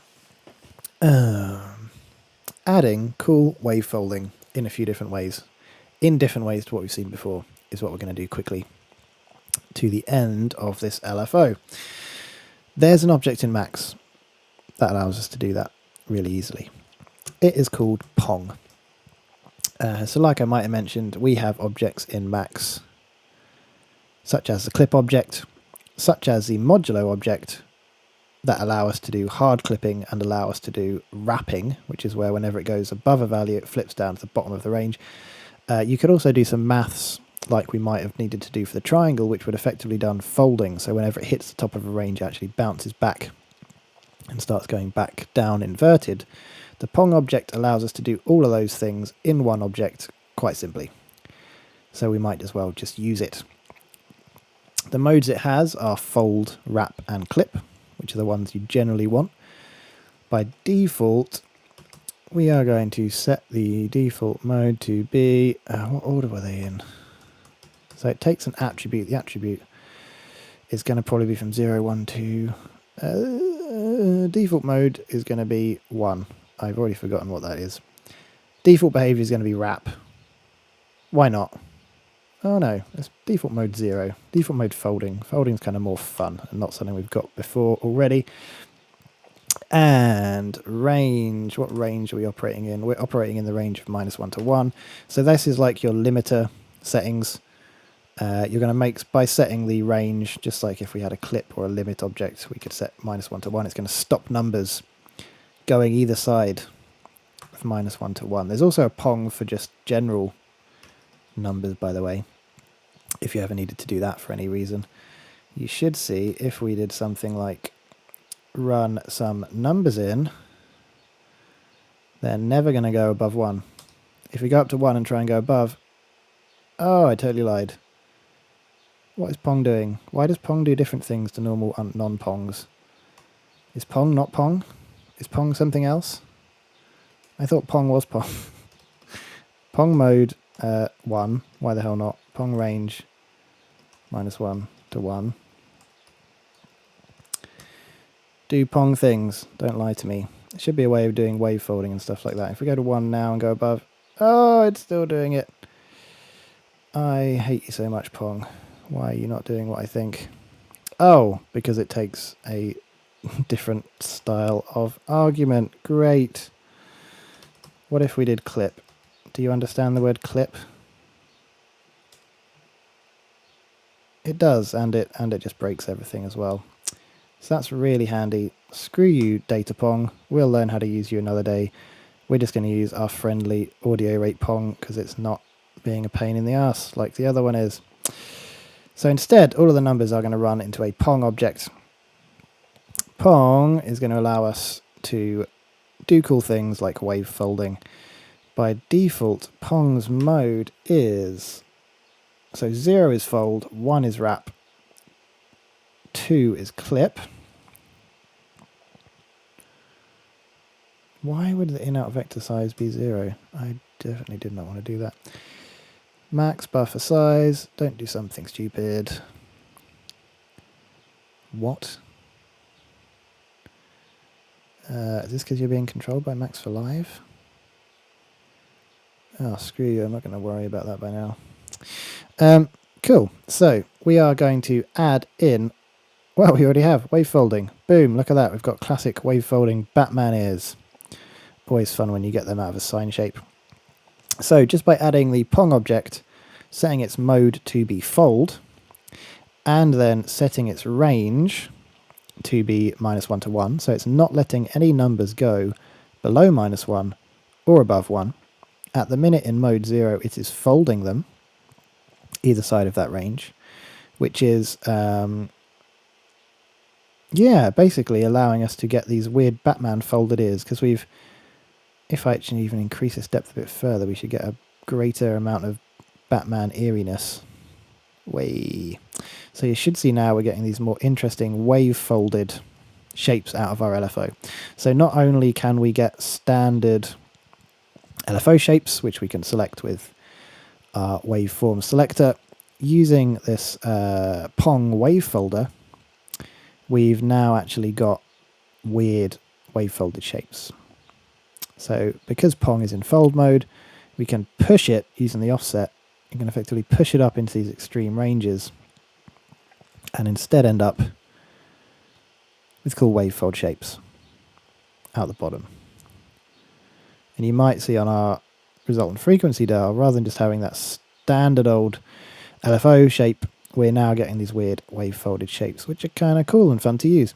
The one thing you often need after these, though, is extra depth control to kind of control and offset the wave foldiness. We won't add that for now. We'll just deal with our depth and offset here. But yeah, generally when you're making a wave folder, you want to be able to control it again afterwards to move that. We've had to push it into these extreme ranges to create these weird folded shapes. You then might want to change the range again afterwards. Maybe we'll get around to that one day. For now, we're going to ignore it. But on the Pong object, the range is fine. We always have it be -1 to 1. That's just that the range this LFO needs to operate in, or a standard LFO waveform operates in, from -1 to 1. The one thing we do want to change, though, is probably the mode it's operating in. And to do that, we're going to have a live.menu. And we are going to have... so actually the way they operate in here is fold, wrap, and clip. So we are going to have menu items, fold, wrap, and clip. We're going to call it ponging, pinging, folding, limiting. We're going to call it the scan limiter. That's a hell of an ugly name, but it will do. I'm not sure if that even makes sense, but it will do for now. Let's just call it scan limiter. And that's going to output numbers in a 0 to 1, which is exactly what we want. Mode 0 is folding. Perfect. Mode 2 is actually wrapping. Sorry, mode 2 is wrapping. So now we're going to end up with our weird Oh, is it? Is it doing the right thing? Oh, of course, I actually need to tell it what it's doing. Yeah, so this we want to control the attribute, which is called mode. So we need to prepend the word mode to it, and then send it into Pong. And now Pong should be able to... Ooh, wrong way. Pong is able to fold our waveform for us, make little nice Batman ears. It's able to wrap the waveform, so it actually, you get these weird ass hard jumps, but kind of cool waveform shapes. If you can see that, looks weird as hell, but kind of cool. And we can just do a hard clipping where it basically just hits the end and just stops when it clips. Nice. Maybe we'll actually edit this and change this at some point, so it's more of a proper wave folder where we have kind of a depth going in, and then this depth and offset happens afterwards. But yeah, generally with a wave folder you have a kind of a depth control, which is basically like this, and you have a symmetry or offset control. So yeah, effectively we've got a basic wave folder function happening here. We have the depth to control how extreme the wave folding will be, but generally with a wave folder the depth control is one dial, and it pushes things up into the wave folder, and at the same time increases the gain on the other side, so you always end up in a wave folder circuit at least with kind of a similar gain or waveform size level. So maybe we'll do some editing to this in a bit to improve our wave folder and end up with a separate depth and offset control. We'll have a wave folding section called depth and symmetry or something, or amplitude and symmetry. For now, let's leave it like that and move on to a couple of the last things we generally need in a LFO, and the more essential things, because we're kind of probably got about 30, 35, maybe 40 minutes at push left of this, so I want to get those essential things in first before I start messing around with extra cool wave folding stuff that's kind of non-essential generally. One other thing I like to add to my LFOs, and is something you'll probably see in the default Max for Live LFO that comes with Ableton, is as well as a random mode, I think, and maybe also as like a type of, maybe it has one or two cups of default random built in to the default Max for Live LFO from what I can remember. The other type of random you might want to add a bit of is what you could call jitter. So jitter's a kind of wobbling effect that you can often control in terms of a depth. Sorry, I am really anal about lining objects up so they fit really well. Oh god, I hate the keys on these new Mac keyboards. The arrow keys are in a different shape to every other keyboard before it, which just does not work well. Cool, so anyway, ramble. We want to add a cool jitter command that's going to allow us to add some wobbliness to the waveform of the LFO. So we're not going to be going for a totally random LFO. We've already got that with the random wave selector. What we're actually going to add this time is adding a little bit of jitter, which we can dial in from 0 to 100, which just adds a little bit of random in rather than going full on balls out random. To do that, we're going to use something very similar to what we've used before. In the other parameters of this granular device, we've basically done similar things where when we send a bang, we generate a random number, we control the depth of that random number, or the kind of amplitude, and we add it to our existing value. We're going to do something very similar to that, basically. So again, we're going to be operating in the addition land, because we're going to want to add a bit of randomness to our LFO signal. And we're going to want to be able to control its depth. So the general jitter control will probably, I should remember, if you just press L, by the way, you automatically generate a new object with the live bit typed in, which is how we kind of operate most of the time in making user interfaces for Mac devices, and for doing a few other things we might if we ever get into API stuff. But I always forget that, and I always make a new object by typing in, and then start typing live, and then full stop. And I don't know how many seconds I could have saved myself over the years by just typing L rather than typing N and then live. I don't know, if I added it all up, it would probably be a scary amount of time with how much time I've spent programming Max for Low devices over the years. Anyway, side ramble. We are making a jitter dial to add jitter, a little bit of randomness to our LFO. Again, it's going to be in our nice percentage kind of format. So jitter is kind of depth, adding jitter in a depth of 0 to turning jitter up to 100 is basically very much going to give us a full madness, kind of basically like a random waveform selection, but jitter down at 0 should turn it all off. So we are going to want to add a value. Oh god. We're going to want to add something to our signal. By default, when jitter is at 0, we should just be adding nothing, so the waveform is passing through totally pure. And we want to effectively make a kind of crossfader where we add more chaotic signal. And to do that, rather than using, we could use a white noise source effectively, but we could also use the rand, is that it? Rand object? I mean, effectively you could use a white noise, but band limited. Band limited? Does that effectively mean it's kind of interpolation-y like thing?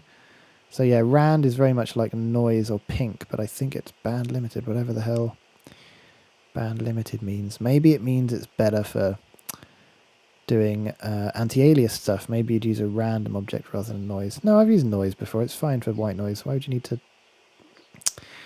Who knows? Anyway, I think before, when I've been programming LFOs, we're going to want to add jitter to the LFO signal. We're going to do that by generating a random number using the rand tilde object. And you can set its frequency with the initial argument.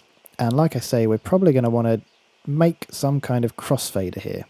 So as we turn up the jitter, or the kind of randomness, as we dial up kind of random craziness into our LFO, when we're at 0, we want to be adding nothing to our pure, nice LFO signal, and we want the signal coming from here to be at full strength. As we turn up jitter, we kind of want to fade in the crazy white noise source we're getting from here. So to do that, we're going to end up with a kind of very basic crossfader. I don't think we're going to make any kind of fancy equal power business for now. So to make a simple crossfader effectively, as you might imagine, we're going to be using multiply objects, because multiply objects let us control the volume or the depth or the amplitude of signals. So on one side we have a multiply by 1. So by default we're going to pass through our pure LFO signal, which is coming from up here, and we're going to add nothing to it. On the other side we're going to have our chaotic jitter noise source signal. That's going to be on this side, and that's going to run in to the other addition. So effectively what we're doing with this jitter control, when we want to add jitter to an LFO, so basically you want to generate a random noise kind of source, and you want to add it onto your clean pure source to add jitter into an LFO signal. Say if we were making like an echo or tape delay thing, you have that kind of wobble or warble effect, and you might add some jitter into that to simulate an old delay, kind of old tape delay that's gone a bit, the tape isn't quite as good as it used to be and it's going a bit jittery or warbly or wobbly, they often call them, on kind of old delay style effects. So we're going to want to add our chaotic signal into our pure signal, and we're also going to want to control the level of how much we're adding over time, so we can dial up just a little bit of chaotic signal or go full on wig out with it basically. So let's imagine we need to build a crossfader here. How am I going to do that? Maths brain. So this dial's going from 0 to 1. When we're at 0, this actually needs to be 1, doesn't it? So let's get into good usable range. Multiply by 0.1 is going to get from 0. Why have I done division on all the other ones? That's weird. I don't normally do division and think of division. The other way to get from a range of 0 to 1, from 0 to 100 to 0 to 1 is of course to multiply by 0.01. I don't know why in loads of the other parameters I've been doing divide by 100. Who knows why? I normally do multiply and loads of other things. But now we've got in our range of 0 to 1. Cool. So that we want to control again, we want to be controlling these volume controls effectively, these multiply objects. We want to be controlling them in the range of 0 to 1. When jitter is at 0 though, we want this to be passing through totally clean, so we want this to be 1. So we're going to have to do our little inverting trick, which if you remember we do with a minus by 1, but inverted, so effectively we're doing 1 minus whatever this number is. And then if we set the jitter dial to 0, yes, this is set to 1. So when jitter is at 0, we want clean signal to pass through fully. So we're kind of making like a basic dry wet kind of control basically here is another way of thinking of it. When the dial is at 100, you should send a 0. So this is turned off and we're just sending pure chaotic randomness. That makes sense to me. This actually needs to pass through cleanly to here. So basically, yes, using this inversion here, we've ended up with a straight linear crossfader, effectively, whereby when this is at 0, the volume is up full on our dry signal. As we and at 0, this is fully off, so no signal should be coming out of here. Let's use a scope to see what is going on. Yes. Dry, clean LFO on left side coming through pure. LFO on the right side with no jitter applied, totally off. As we turn up the jitter, the depth of our LFO on the left decreases. The randomness on the right side starts to increase. And you should see on the bottom, if I clean this up a bit, turning off the folding, you should kind of see how now, if we go back to 0, we've got a pure LFO coming through. You can see it look nice and clean. As we dial up chaotic randomness, you should see it starts to get all kind of jittery and get a bit weird. I think that still looks a bit too clean though. I think what I've done in the past is you might actually be able to replace this random object with a noise object. Let's see what that looks like. So now as we dial up jitter, oh yeah, it's going all kinds of noisy. Still kind of, we can see down here, it's still kind of following the shape a little bit. As we go up to full madness,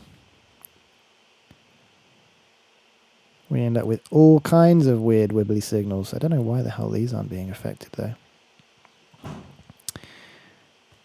And as we turn it down, so yeah, you should see here as well, yeah, going absolutely mad when the jitter's up full, but as we turn it down, we dial back the madness and end up with a kind of just wibbly wobbly sine wave.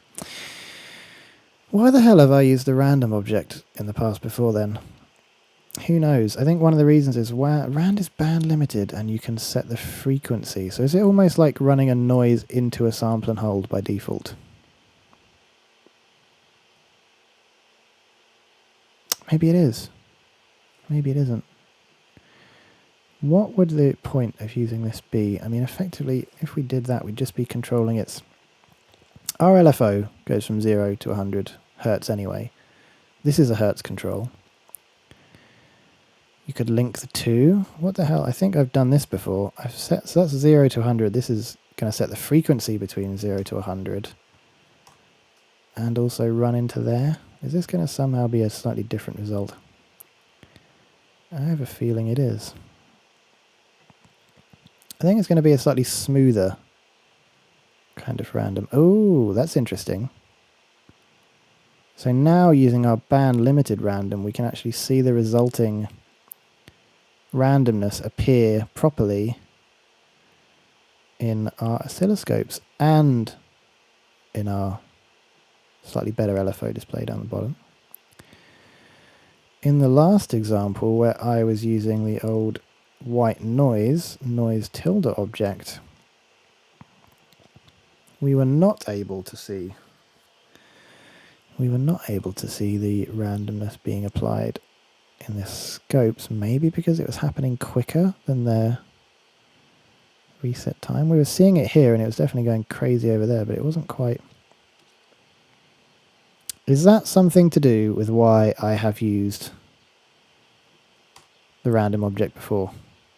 Probably yes. Who knows?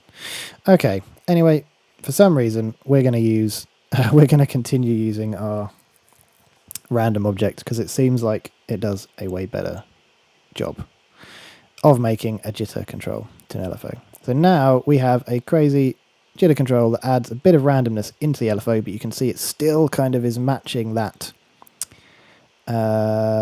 shape. So we can have a sine wave and add a little bit of chaos into it. So it's not quite a pure sine wave. And you can see if that, this is our imaginary filter cutoff dial we're mapping this LFO to as well. So that's a jitter control. So that's a bit different to adding pure random waveform, using a kind of sample and held random waveform to generate random in an LFO. The other way to do it is to add jitter, which you do by having a random source similar to the white noise, but we're using random here instead, and then having a crossfader that allows you to crossfade between randomness and non-randomness. And by default you'd probably have jitter set initial to 0, so the jitter is off by default. As we turn up the jitter again, we get a bit of chaos added to our waveform, all the way up to full balls out madness. Might want to do something different here, I'm not quite sure. Do you want this to go faster? Maybe. It's got effectively the frequency of this going to 200. Anyway, it seems to do cool stuff for now, and we can see what's going on. Thank you in the comments to Jameson saying hello and that he's learning stuff. Good. I'm learning stuff as well doing these, so it's kind of good to do them anyway. You remember these weird things you haven't done or programmed in Max in months. Anyway, we're ending up with a big LFO, basically. We can set the rate, we can re-trigger the phase, we can set the phase, we can have multiple waveforms, we can add jitter and random, we can do depth offset, running that into a wave folder, so we can effectively get wave folding, wrapping, clipping. As well, we might improve that at some point. The last thing we need to add to this, before I wrap up this video, is a way where we can actually sync it in time. At the minute, this LFO just has a rate control at the top that operates in Hertz. Hertz is obviously fine if you want a free unsynced LFO, but we're in Ableton. Sometimes in Ableton you often want to operate in a tempo and transport synced format instead of just operating in pure hertz or frequency. So to do that, we are going to need to do some stuff up here at the very top of the LFO to allow it to sync to the transport. So again, we've pretty much got there, pretty much fully featured. We can change the rate, reset the phase, change the waveform, add jitter or random, depth, offset, wave fold it, and we can see the resultant action on our oscilloscope and this kind of imaginary frequency filter cutoff dial we've mapped it to in quotation marks, bunny ears, whatever. Let's make some space up top and add transport tempo syncing to Ableton. So when you're making Max for Live devices, there's a lot of occasions where you might want to tempo sync stuff. As you can imagine, you might want to tempo sync these LFOs, sample playback, all those kind of things. Luckily, Max and Max for Live have a few different ways to allow you to tempo sync things like LFOs and phasers. Because phasers you use a hell of a lot in Max when you need to drive something at audio rate, whether it's a sequencer or an LFO or whatever else. So luckily they actually take some messages and signals by default that make them sync quite nicely already. So I think maybe it'll tell you in the help file, but in the phaser help file we may be able to see, make it a bit bigger so we can all see it hopefully. Phaser by default does some tempo locking stuff. if you go to the phaser help file, look at the tempo relative tab, you can see it allows you to sync and lock the phaser to the main transport. When you're operating in pure Max without Max for Live, Max has its own transport you can control and run, kind of like Ableton's master transport up here. Max has its own version of that. When we're programming Max for Live devices, by default we are always controlling Live's transport, or operating at the BPM and phase of Live's transport. So there's two kind of ways to sync something to a transport you can think of. One is to sync the frequency in familiar terms, effectively. So instead of operating a phaser or an LFO or oscillator at hertz, you can instead want to operate in bars and beats. You can, or quarter notes, eighth notes, 16th notes, or the other one you might see it written as is obviously as 1/16, 1/8, or you often end up with the 12ths and stuff like that to get triplet kind of patterns you often end up with. So that's generally what the kind of thing you select to be more used to selecting. And above that, obviously, you end up with 1 bar, 1.5 bars. I don't know quite how Ableton labels that, but yes, you often end up with a selection more like that rather than a pure frequency. You can be selecting things, the frequency of how fast something's going to run in a tempo relative terms. Because 1/16th note is just a quarter of a bar, which is set at a BPM. So a BPM of 120. A quarter note is obviously divide 1 bar into 4. Oh my god, maths. I'm literally that terrible at maths. But a quarter note effectively happens every whatever 120 divided by 4 is. Something like that. I haven't had enough tea maybe to be bothered to think what the hell that is, but you get my point. The other way you might want to sync an LFO is also in terms of its phase. So you might want to phase lock an LFO. So there's also a message called lock, which phaser can accept. What that does is allows you to sync a phaser to the transport. So effectively when you're at 0, so the phase is always syncing with the transport. Whenever a new bar starts, it goes back to 0.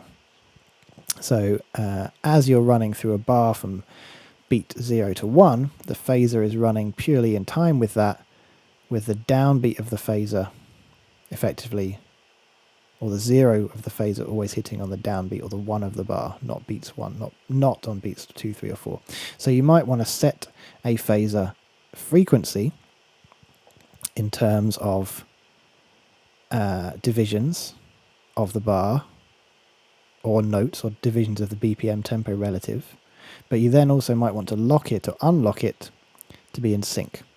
Generally in this case we can already control the phase here, so we can already manually adjust the phase as much as we want.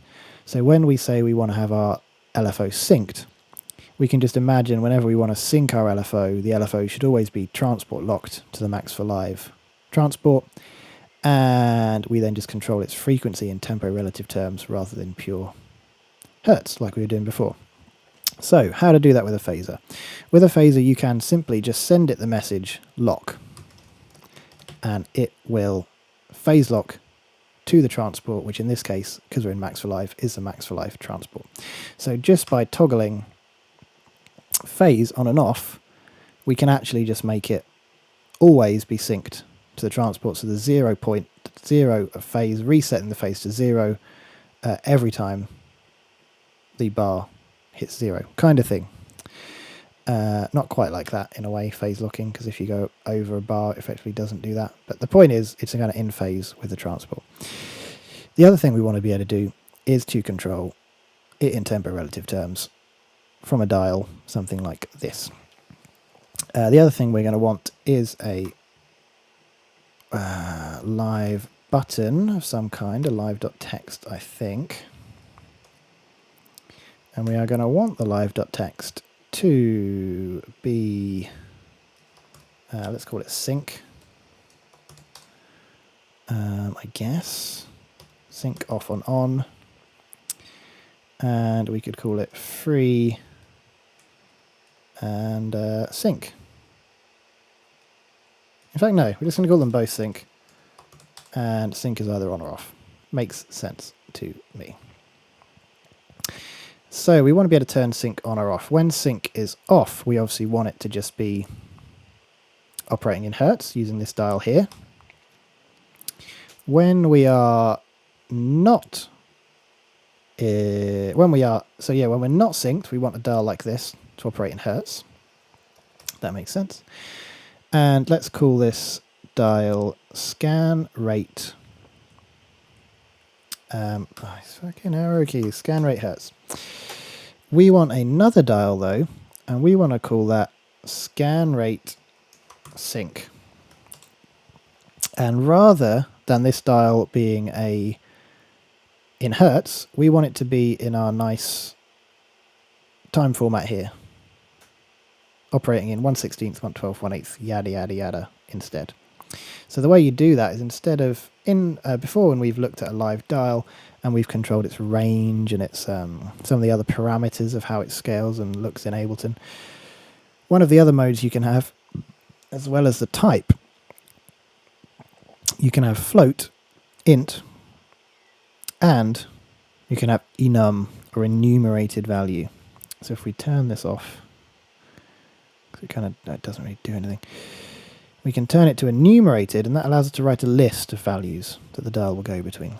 So for example, we could have 1/32, 1/24, 1/16, 1/12, 1/8, 1/6, 1/4, 1/3, 1/2 note, 1/2, yeah, 1. There's nothing between a half, is it? Then it just goes to a bar, which you could call 1 bar, 1.5 bars. I think this is going to make sense. Then you want 2 bars. Let's just leave it like that for now. Anyway, the point is you can use an enumerated data type rather than the int or float, and that creates a dial that it just doesn't work at all. It does work. There you go. And now the dial is selecting between these values we've written in, rather than operating in these kind of rates. Oh, it's because it's got a bloody exponent on it, isn't it? Exponent back to 1, it'll stop being shit. There we go. Yes, so now we've got a dial going in a more useful range for a synced LFO. We want to be able to switch from going in free hertz rate. We want to have a second dial that operates in actually useful beats and bars measures, which is what we're used to seeing when we're operating tempo synced LFOs. So when we are not synced, we want to see this dial. When we are synced, we want to see this dial in the user interface. You don't need to have both of these in the user interface. What you can do is actually put them on top of each other in the user interface and make one disappear and one appear when you change this dial. Every user interface object, in fact every object in Max, has a parameter called hide on lock or hidden, which we have used before. We used it last week to make the record position red line show on top of the waveform when we were recording, and we hid it when we were no longer recording. So we're going to use something very similar to that here. We are going to take the output of our sync button. We are going to make a trigger object which is going to set some things to happen in a sequence we define. One of the things we're going to want it to do is are you equal to 0?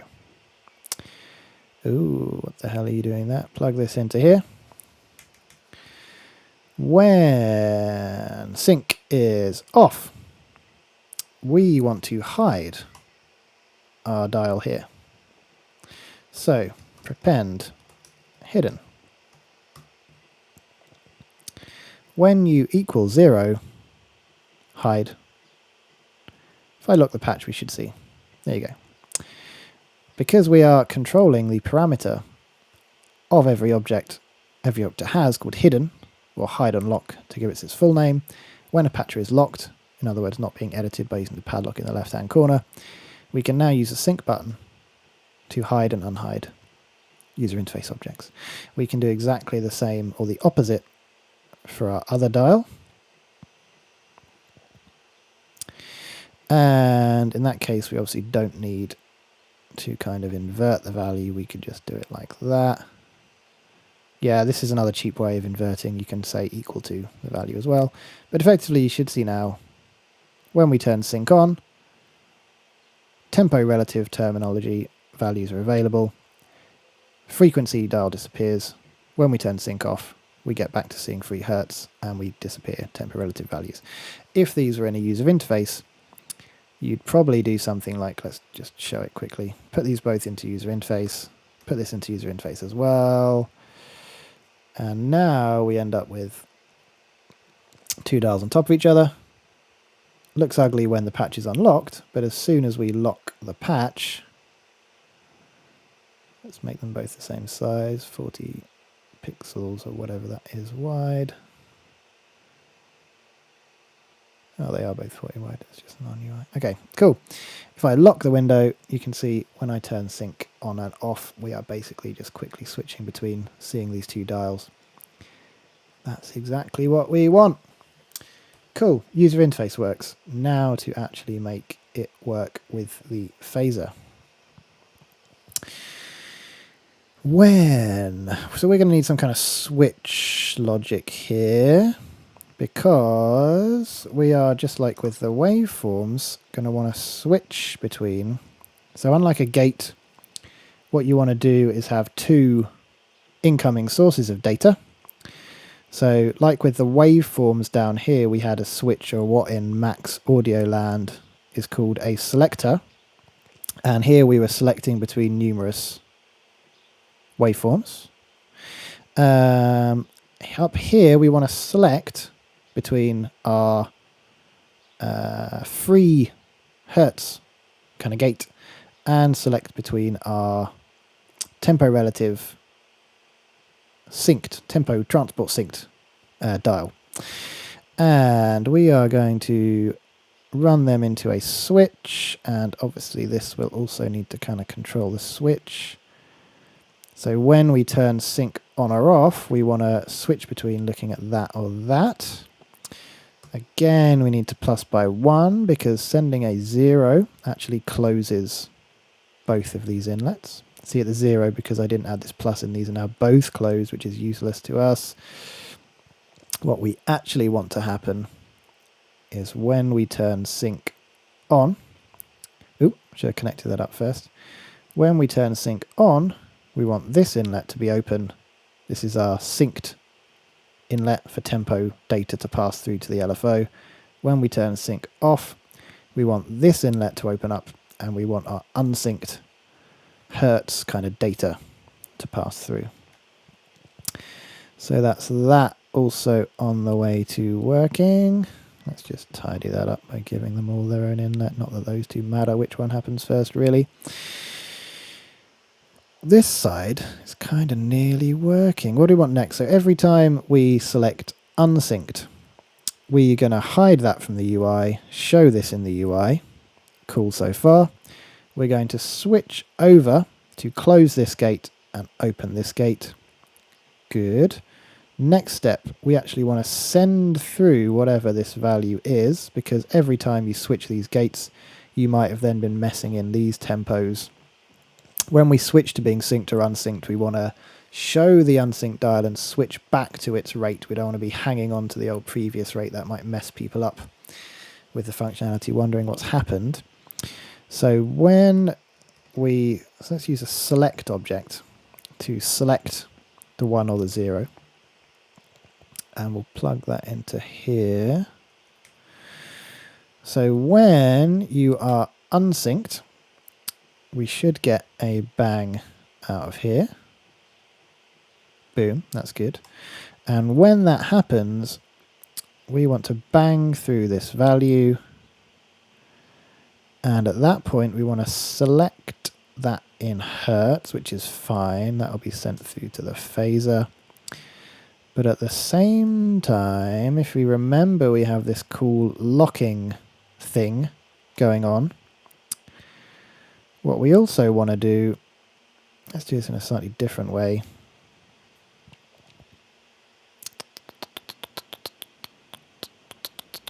We kind of only need to select lock once. Let's see if this works. Whenever we do this, we also want to send lock a message. That's kind of ugly. I'm going to do it in a weird way. Why the hell not? Okay. Right, whenever you change this dial... Oh, I don't really like that, though. Thinking of how to program things. Let's just do it this way instead. It kind of makes sense in my head, I think. We want to send the message lock 0. ZL reg lock 0. Because whenever we are in unlocked, unsynced land, we want to be operating in hertz, and we also want to make sure the phaser is no longer phase synced to the transport as well. So we're also going to send the message lock 0 whenever we do it.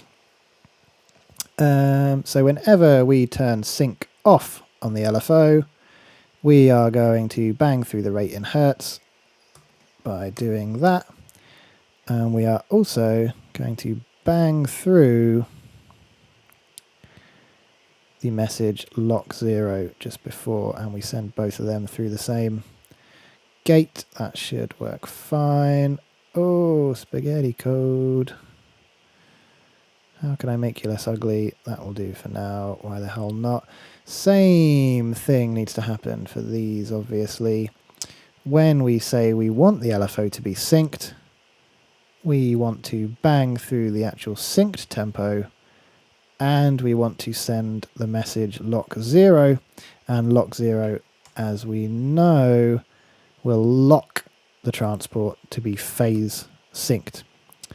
So the downbeats of the kind of phaser will be happening on downbeats as well. So if I send a print message and check what's coming out in the console, when I turn lock on and off, I'm expecting to see, yeah, the message lock 1 and then the value, or the lock 0 and the value. One thing we also need to add here. These dials, the one on the left is effectively working perfectly as it is. When we send the message, it syncs at a rate in hertz, because a phaser expects an argument. It can accept arguments in hertz, which is fine. That's okay. A phaser can also accept arguments in a few other formats that are allowed in Max. Some of those other formats are values, what you'd call note values, so you could send it things such as 4n for a quarter note, 2n, 1 bar maybe. You can send what's called note values. Let's see if translate does it. I think it does.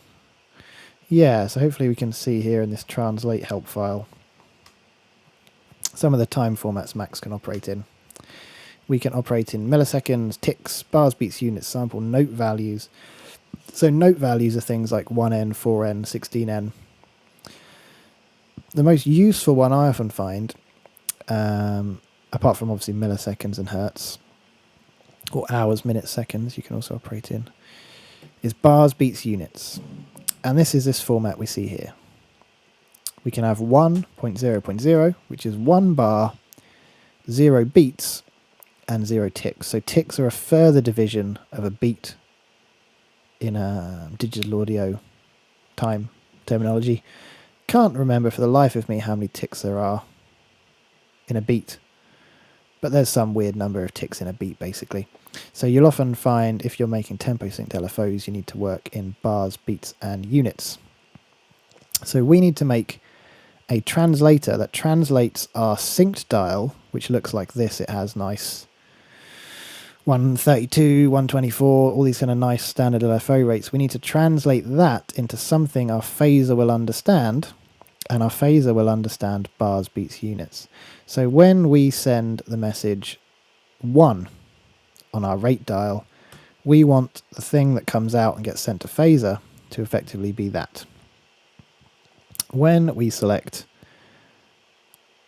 1 quarter note, we effectively want it to be 0 bars, 1 beat, and 0 ticks. When we go to different values like a 6th or 8th, we end up with odder divisions, because an 8th is effectively 0 bars, 0 beats, and it's half a beat, whatever that value is in ticks. So we could work that information out by using the translate object and making a kind of table. So if I say I want to convert from, I guess I could say note values into BBU, are you going to do what I think you're going to do? If I send in the message 4N, what happens? Yeah, 0, 1, 0. If I send in the message 8N, so half a beat is 240 ticks. So I guess a full beat is 480 ticks. And if we go down to 16 notes, that's 120. And I guess you can even do, can I do 12 notes? No, I cannot. But using maths, we can now probably work out what that should be. If we go down into the smallest value, we can think 16th note is 120. Maths brain. If a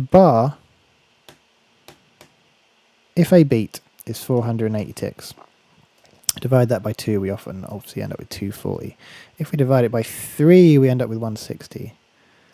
That makes sense in my head. But basically, so we need to send the phaser values in bar beats use format that it accepts and knows, converts that into an internal frequency that is also phase locked with the transport. To do that, we effectively need to make what is known in programming terms as a lookup table.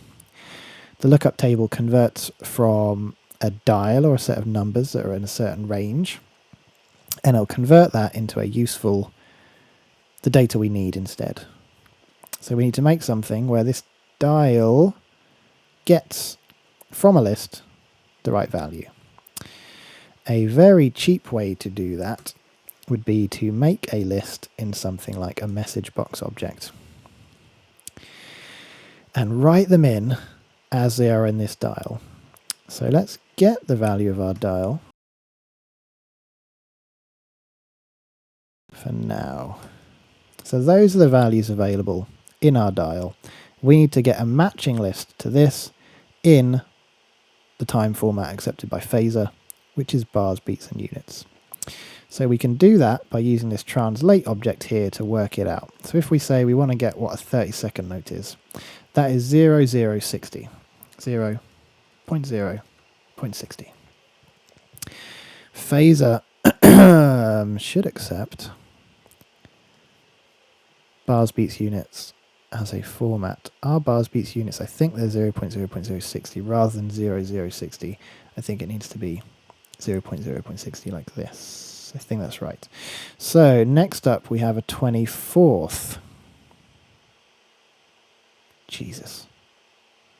What the hell is a 24th? Maths. So if if a beat, oh god, 1? Why is 1N? Oh god, am I doing this totally wrong? I know 4N is a quarter note, obviously. So quarter note is that. And 8th note is that. Why can't I do 6th notes?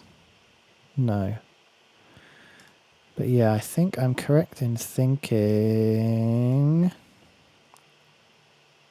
Oh, you can do 2N, 2 note. It literally just goes above, doesn't it? That's fine.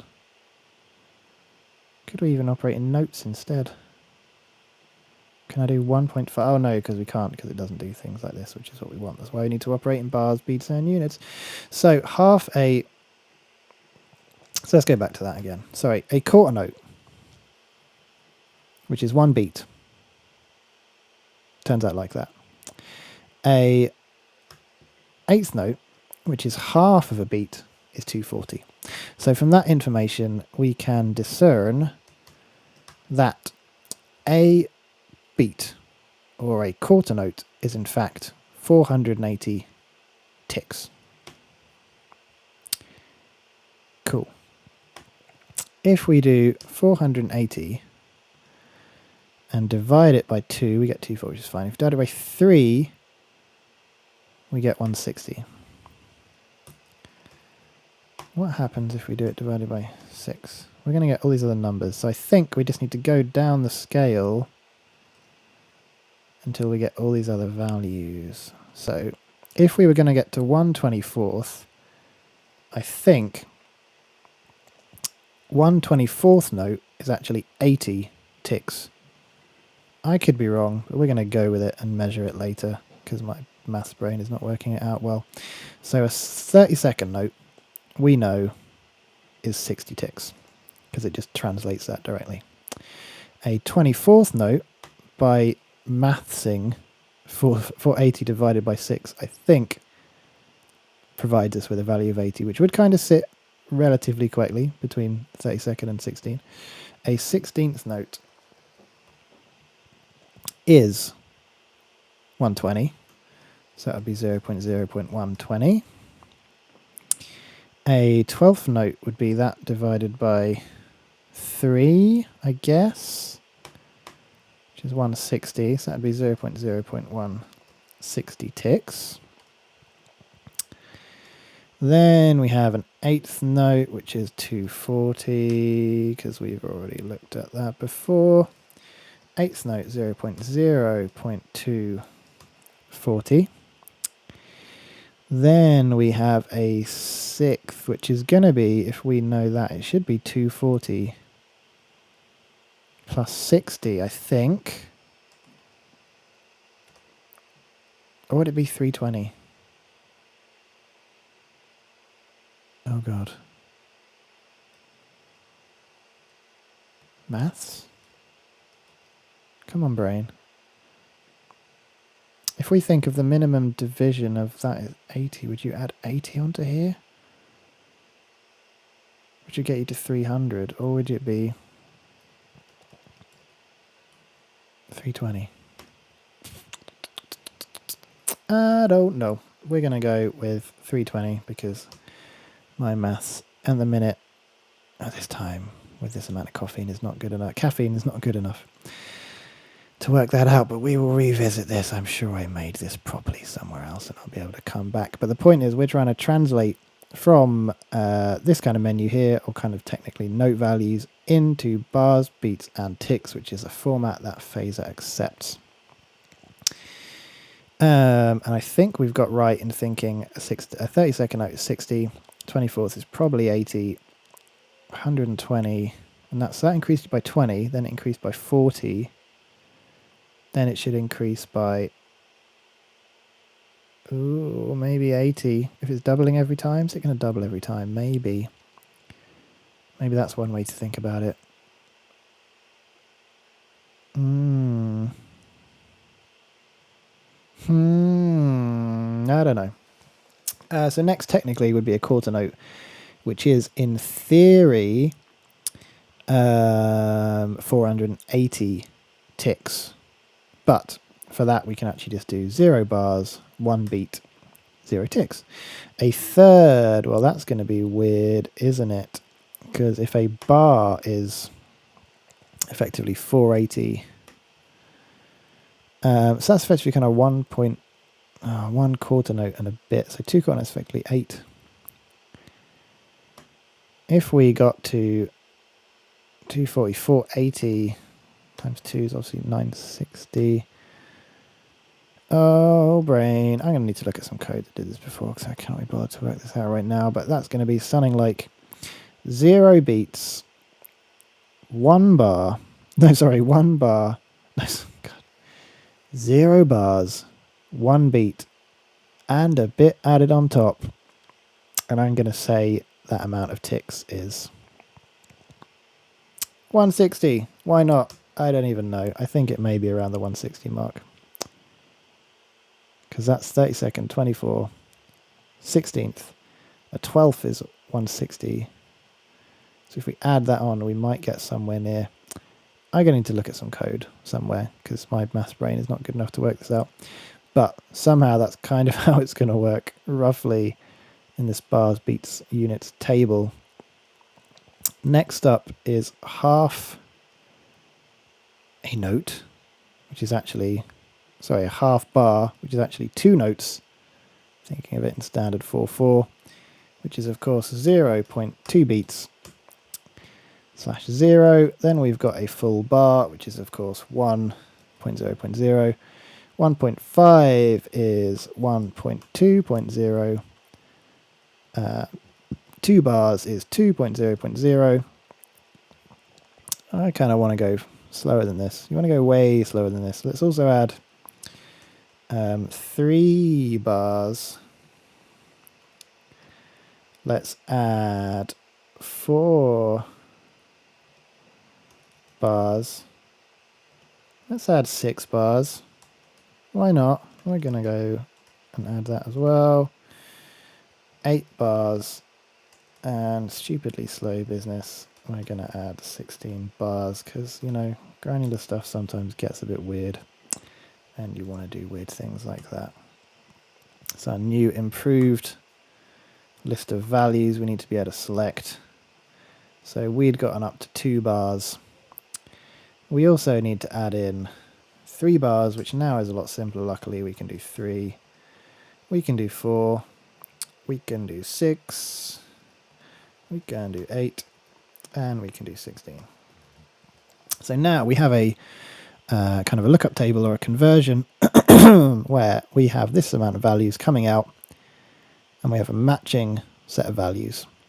2, 3, 4, 5, 6, 7, 8, 9, 10, 11, 12, 13, 14, 15, 16, 17. 1, 2, 3, 4, 5, 6, 7, 8, 9, 10, 11, 12, 13, 14, 15.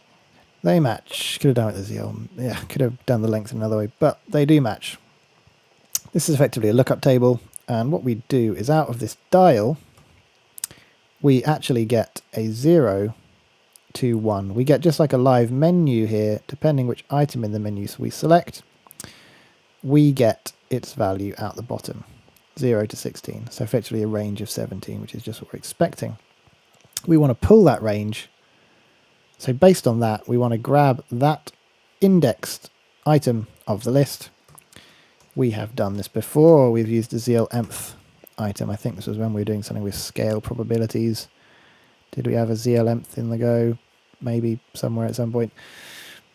So we've got our list of values here. ZLMth gets sent that list in the left-hand side. We also want to send it a index or position in the right-hand side before sending the list. And out the bottom, we will now get the value. So when we send the 0, we should get 060. As we go up 1, we end up with the 80, the 120, the 60th, the 240, the 320. When we get to 1 beat or quarter note, yes, we correctly have 0.1. Third, we don't even know if that's really a third. I can't be bothered to work out the maths too much, but it should be right. 2 bars, well, yeah, half a bar or 2 beats, or a half note is 2 beats. 1 bar is, of course, 1. Ooh, normally you have another one in there, don't you? You end up with dotted or tripleted notes. We can make this better at some point. Anyway, the point is it'll kind of work now. We can make a really fancier dial with all kinds of weird tempo synced ranges if we like. But we've now basically got a dial that will operate correctly, tempo synced, and it will output a bars, beats, units format that phaser accepts at the bottom. So rather than this dial sending straight into the phaser object, which won't quite work, instead we are running through our nice little kind of lookup table bit of code. We're going to make a little bit of space.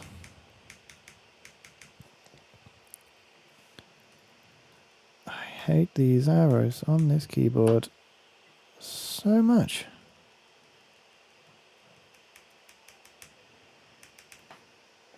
We need more space. We always need more space in Max. Continual problem with Max. More space for patching. And that is resulting in more space up here. So we now have proper values coming from our tempo sync dial, which allow us to select an actual tempo relative value, and at the same time it locks the LFO to be in phase with the transport. So we should see this working by turning on sync. We can set it to be 1 beat. Oh, sorry, not 1 bar. Let's actually screw it. Let's set it to 1 bar. And we should see the LFO is actually stopped because it's locked to the phase of the transport. So we need to actually start the phase in Ableton to get it work. Oh, and the audio engine is turned off. That's great when that happens for no reason. Probably something with all this stupid audio routing that's going on in OBS and stuff.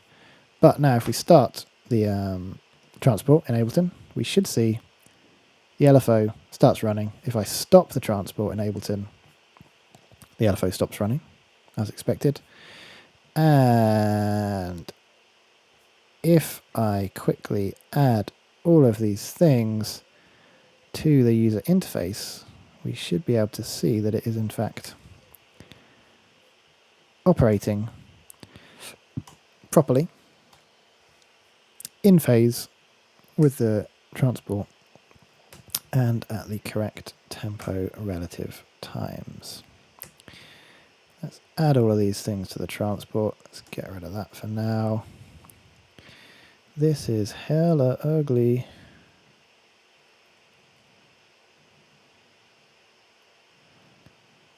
But it will have to do. Right. Sync, yes. Rate.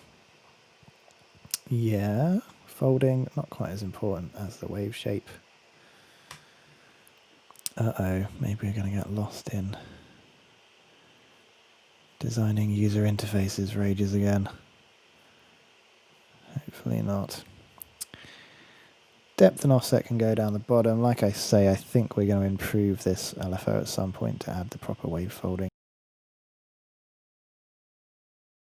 But generally with an LFO, you want the sync, you want the phase, and you want your phase resetting dial. You want a way to select a waveform. Jitter is always a nice control to have.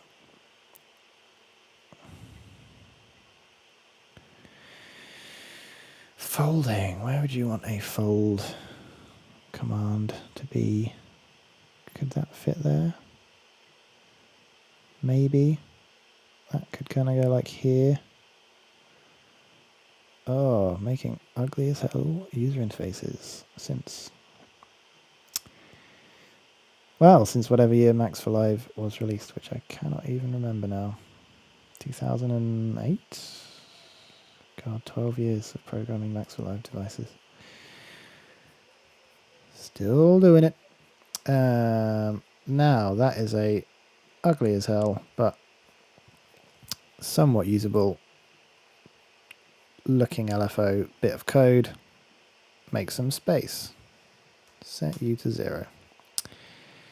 Move all of you guys out the way. chuck in our super awesome new LFO.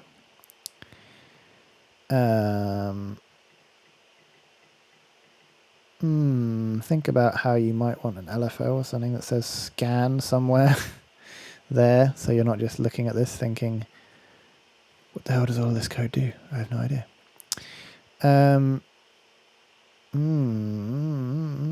Generally, I'll think about that in a bit. One other bit of line here. 1, 2, 3, 4, 5. Move it over. Move these all over here somewhere. Sort this out again.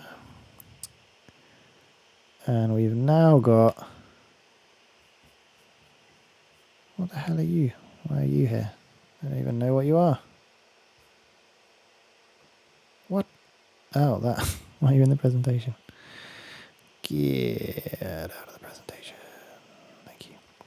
Cool. So we've now got an LFO in the user interface controlling the start position. We just need to wire it up and then we will be done. God, even programming a single LFO takes longer than you think when you are explaining every element of it. But that's why you would probably make this bit of code and then save it somewhere and reuse it every time you need an LFO rather than programming it from scratch, which to be fair is what I did the first time I made this device. I just dragged in my existing bit of LFO code, which looks a bit like this, and I just added it straight in.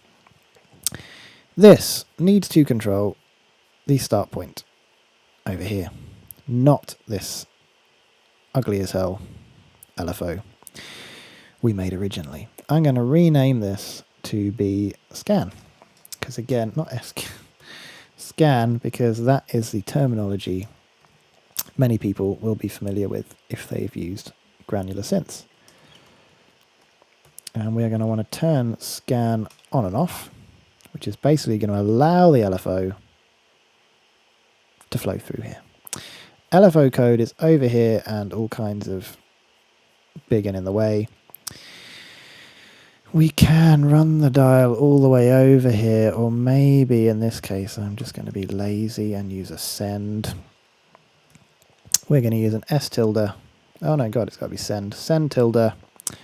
And we're going to call it hyphen hyphen hyphen scan. Again, hyphen hyphen hyphen creates a random number.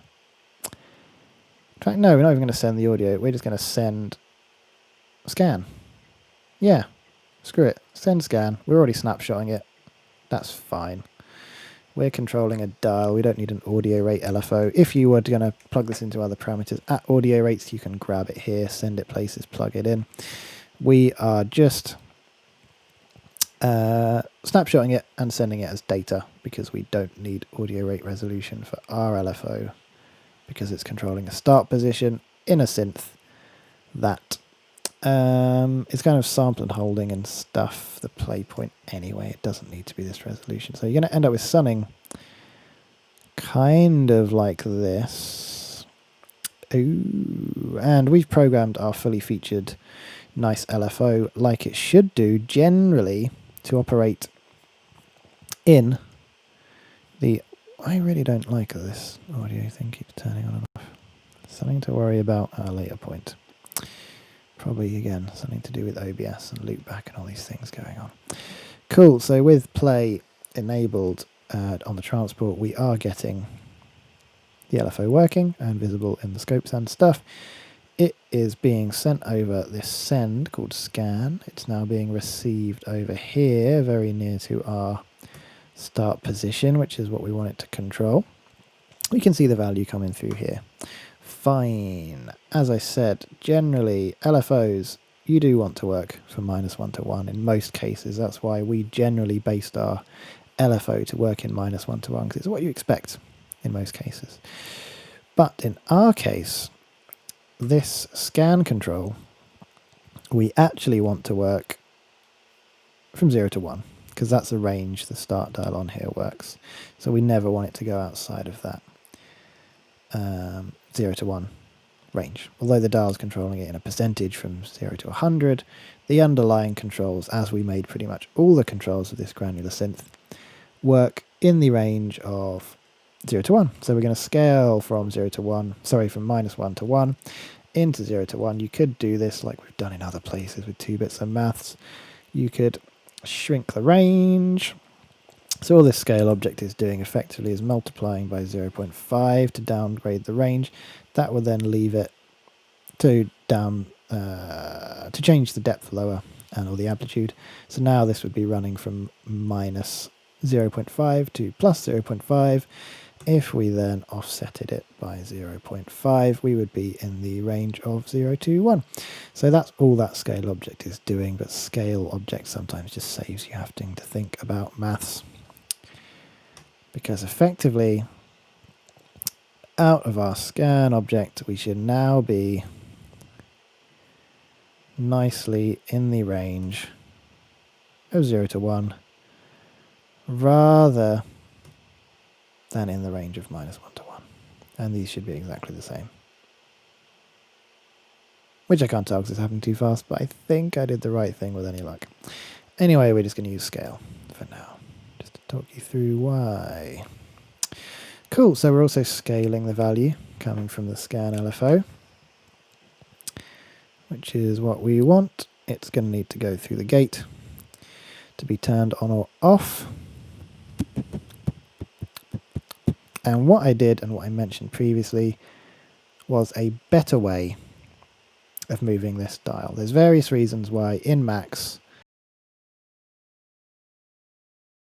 controlling the actual dial itself from another part of the patch. You don't want to be generally presetting and changing them from inside the device, and you don't want to be having LFOs control the dial directly, often because if someone was going to try and control this with a MIDI controller, so they MIDI mapped it, or say they automated it, by you controlling it from this parameter, every time this changed or you turned it on, it would break any automation. You'd get that weird grey automation line saying it'd been overridden.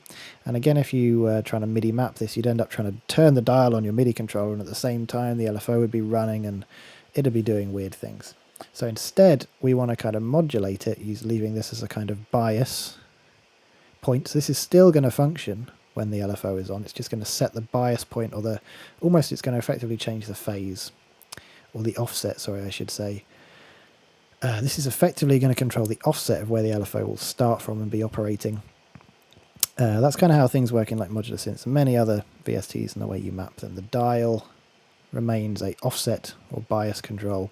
The LFO moves around that offset point. So we're going to operate on that, and we want to see the LFO in action and where it's moving it, but we don't want to see it by actually controlling the dial itself. Instead, we're going to make a kind of background dummy dial, not a file, that shows us that information. And to do that, we're going to put them kind of on top of each other in the user interface, but we're going to do some slightly sneaky stuff to get there. So instead, we're going to look in the inspector. We are going to turn the foreground dial color opacity to off, so it disappears. We're going to change the dial color opacity to 0, which is that bit on the other side of the dial, which you can see. We are going to set its long name to be nothing. We're going to set its short name to be nothing. Can I even do that? No, I can't. In which case, we're going to say display parameter name no.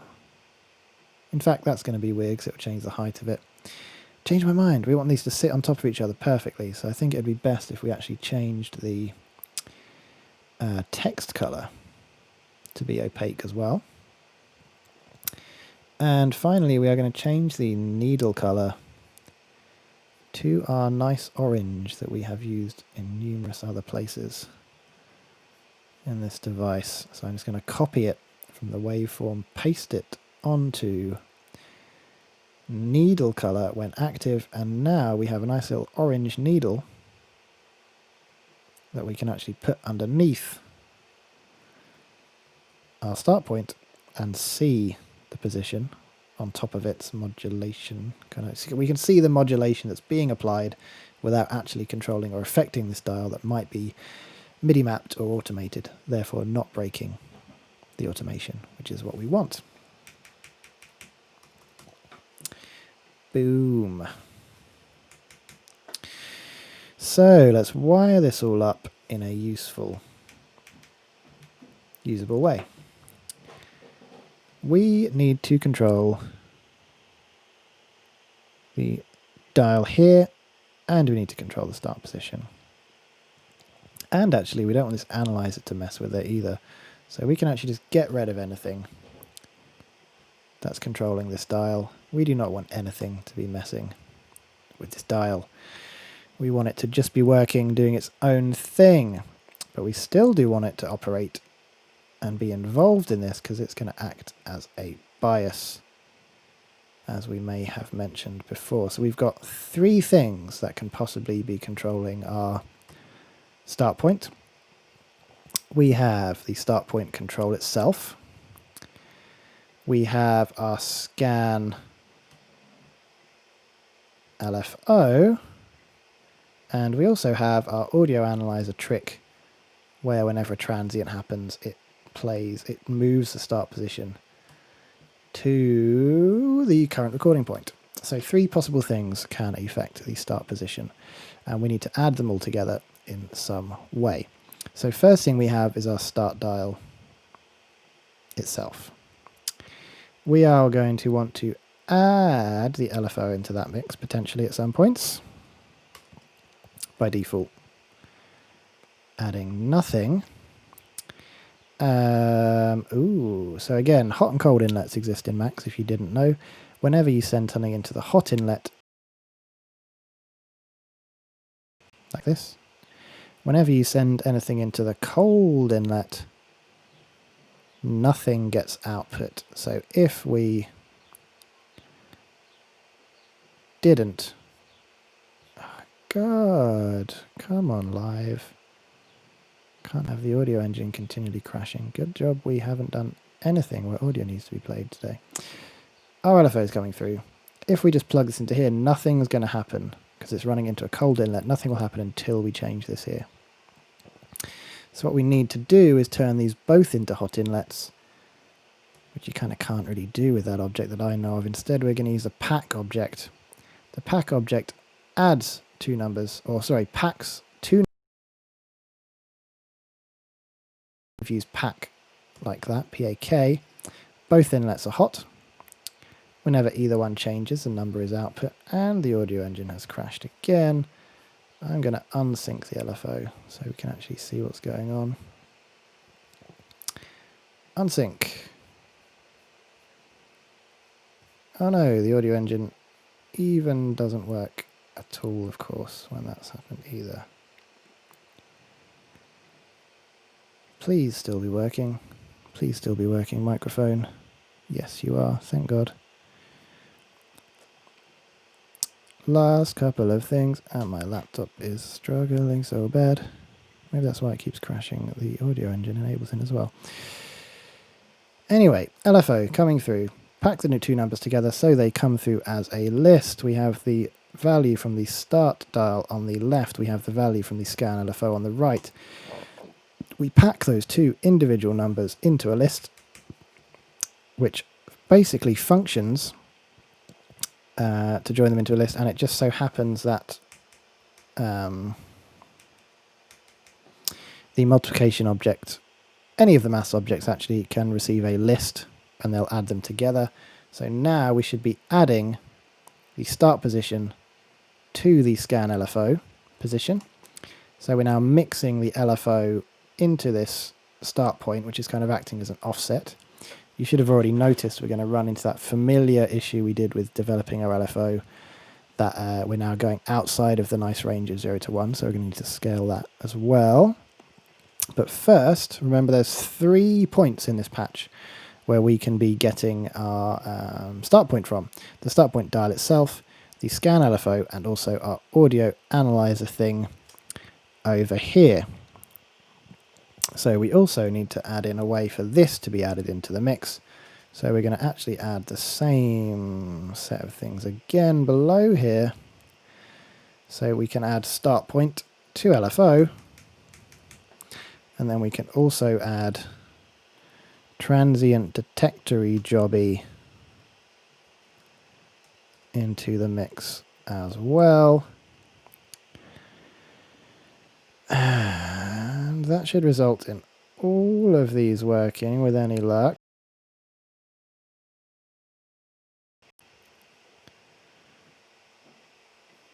Get you up and out the way a little bit. Boom. Audio engine just crashed, I bet. Yes, it did. Thank you, computer. Thank you, Ableton. I don't know why.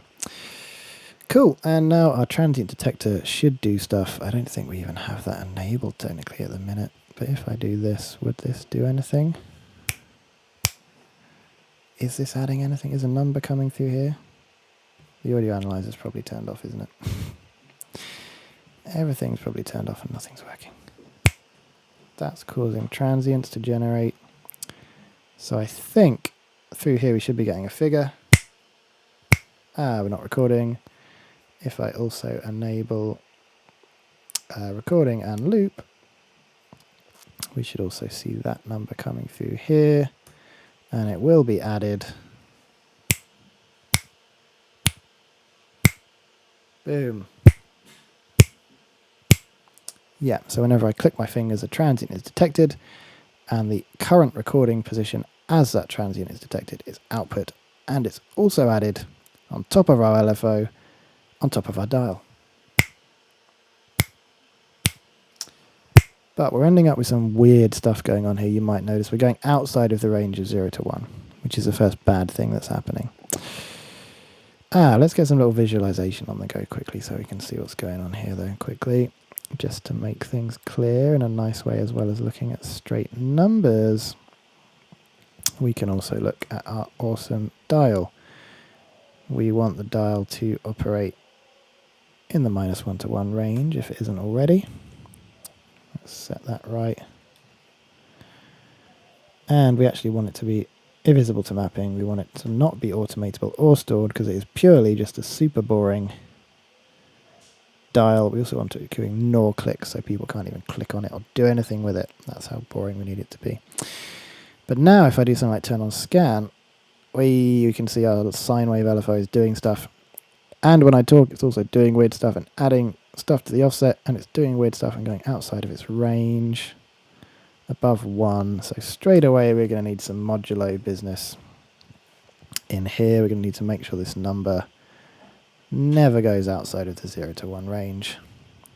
Straight away that should help things a bit. We can see way more swingy business going on. The other weird thing that you might notice happening is we're always adding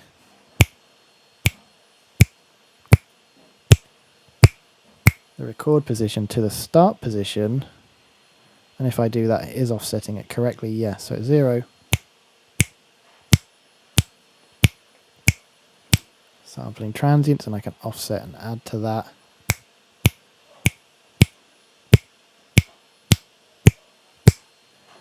Awesome.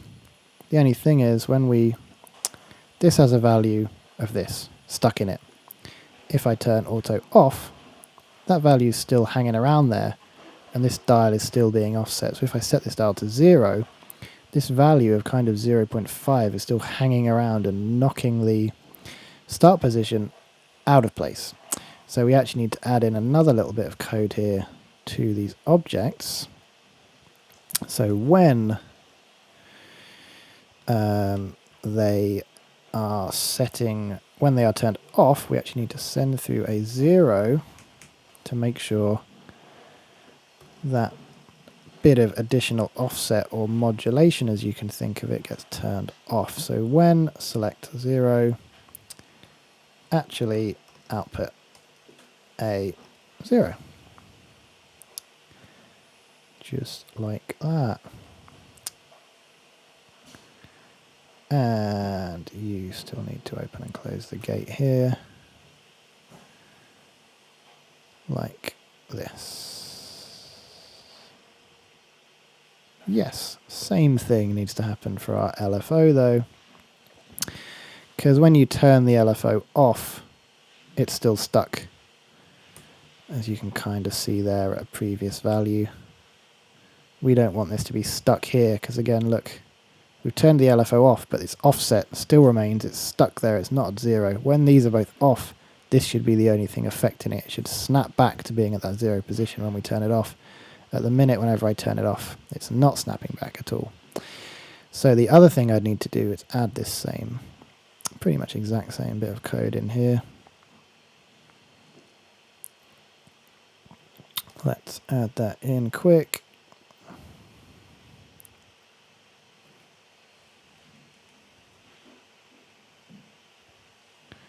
Squidge you over, floating point into there when I don't care what you're doing. Open and close the gate as normal, yes please. And let the LFO through when you're open.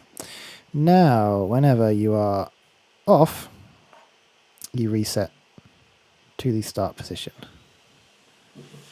of 0. Or do you? Why are you doing something weird? Ah, that was still stuck. Okay. Turn LFO on. It starts doing cool LFO things. I turn it off. We reset to whatever the position of this dial is, which generally is 0, but again, it's added to this kind of bias point. I can turn you on, and I can snap to various points when a transient is detected. Check. But when I turn you off, you snap back to whatever the position of this dial is. Check. Check. Boom. So that's a kind of nice functioning LFO and bit of code working a bit nicer. Something like that, I think, is going to do us pretty well. And the last thing is that does actually need to just get plugged into there. So with any luck now, we now have a more complex set of controls for the start position, where it can be controlled by an LFO, and it can also be controlled by this auto position transient detecting recording thing we made what seems like ages ago now, and it's set by the start dial itself. And we want to add our modulation position viewer into the user interface as well, and we're going to add that underneath the start position dial itself, so it's kind of invisible when nothing's happening, but as soon as we do something like turn on this auto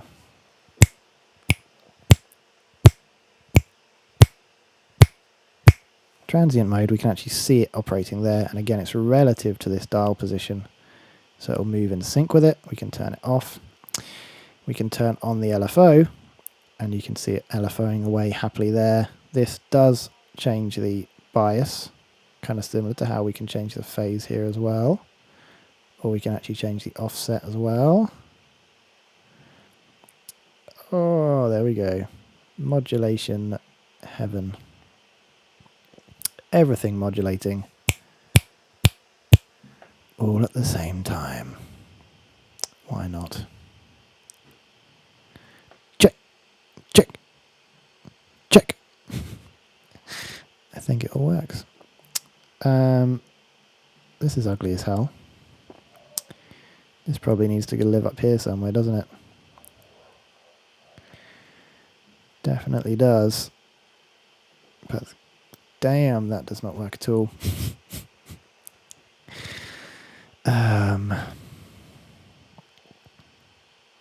auto. What does auto floating there even mean? No one has any idea what that means. That is terrible. That probably needs to be somewhere else as well.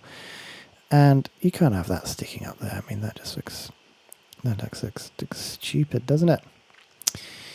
We're going to have to improve our wave folder, I think, and do something with it, something else with it, and somehow put that there, and somehow put this like here, kind of like that instead.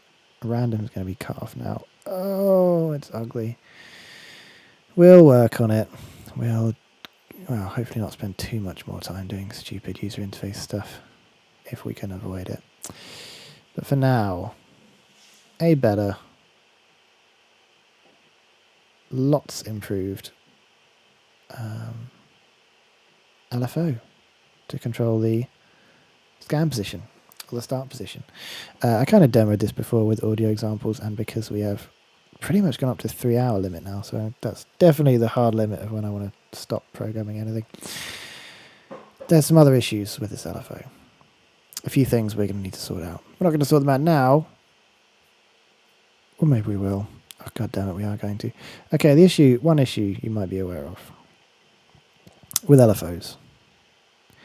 Depending if they're bipolar or unipolar, they will start and reset at different points. This one currently resets at the right point when we are in an up wave. When we press reset, it restarts from the position of the dial or the 0 position, which is what I would expect.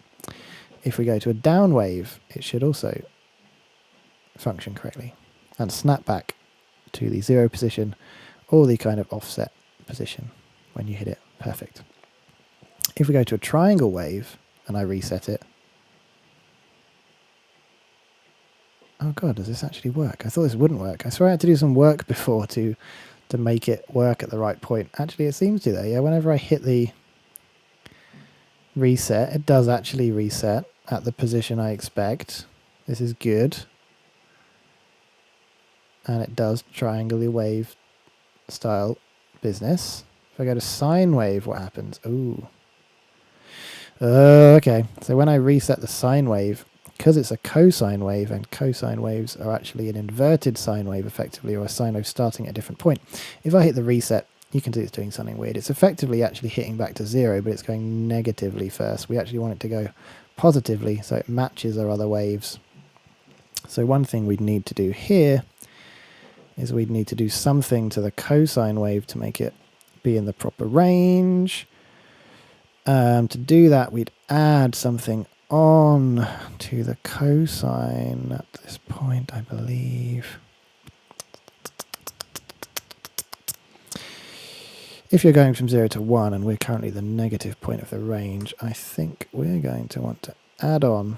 We're going to effectively want to alter the phase, or the position in the wavetable, just for this one cosine wave.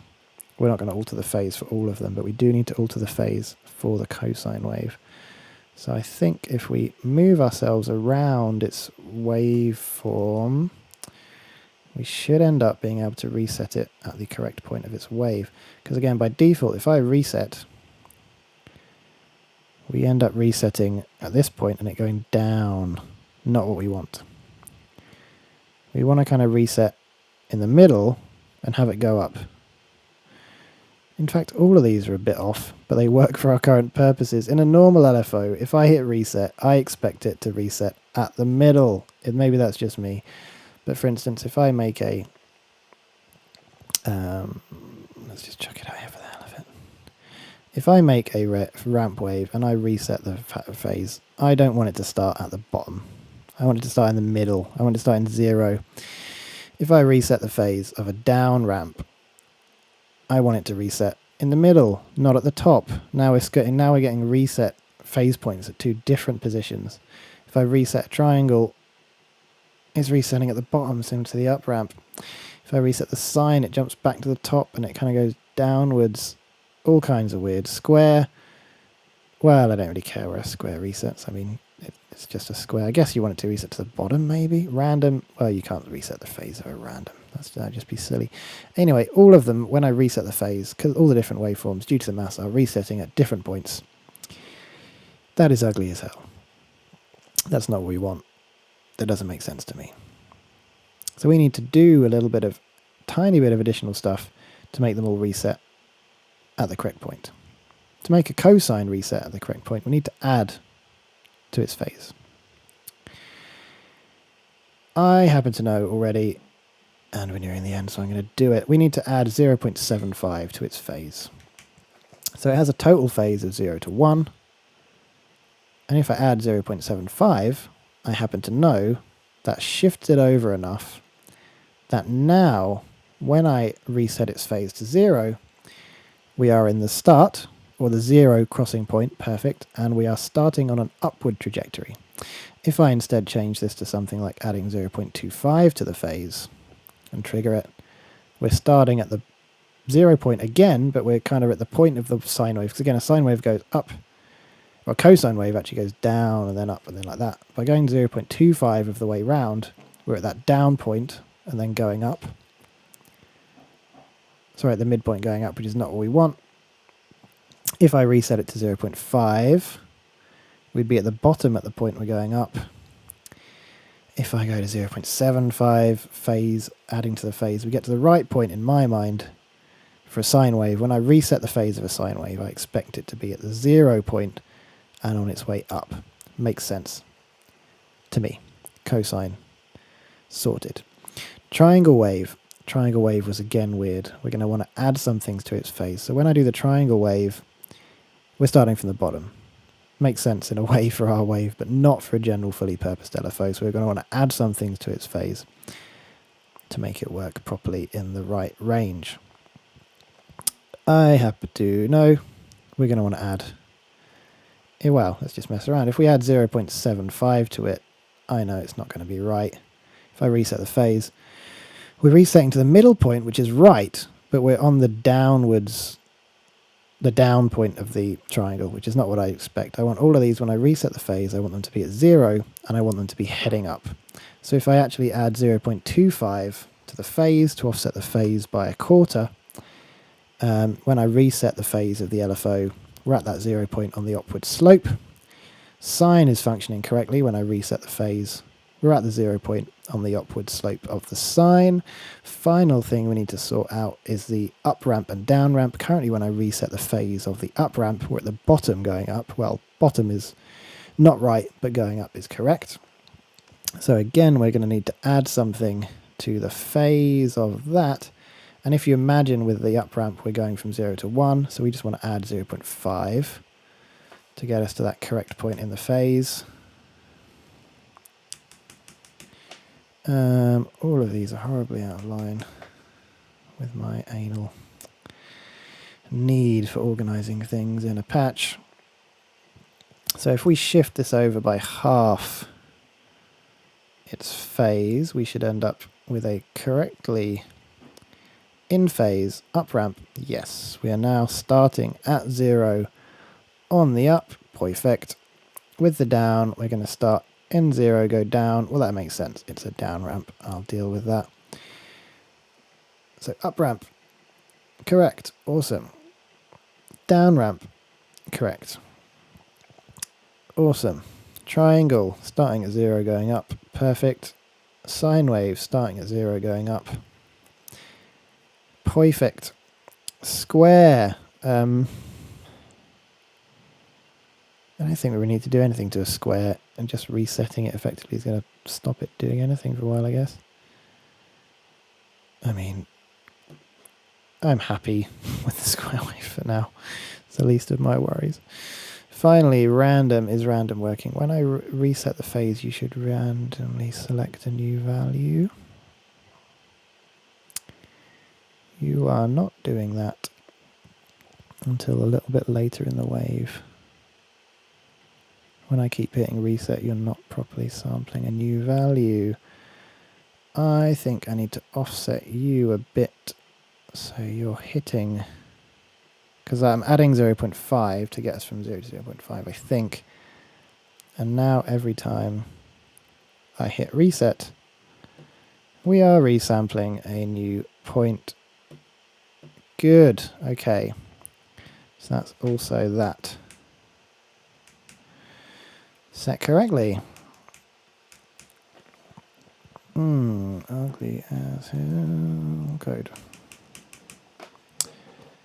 Awesome. All of these are now sorted, so when the phase is reset, they reset to the correct point in their individual waveform to reset them to the right point of the waveform and start at the 0 point and carry on. However, I know for our example, with this particular thing, we've basically made a fully featured unipolar LFO, which is what works for most parameters correctly. In our example here, the start command, we nearly always want to just be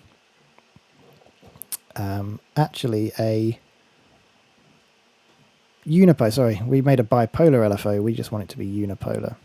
So we're going to be able to make it unipolar by doing stuff like so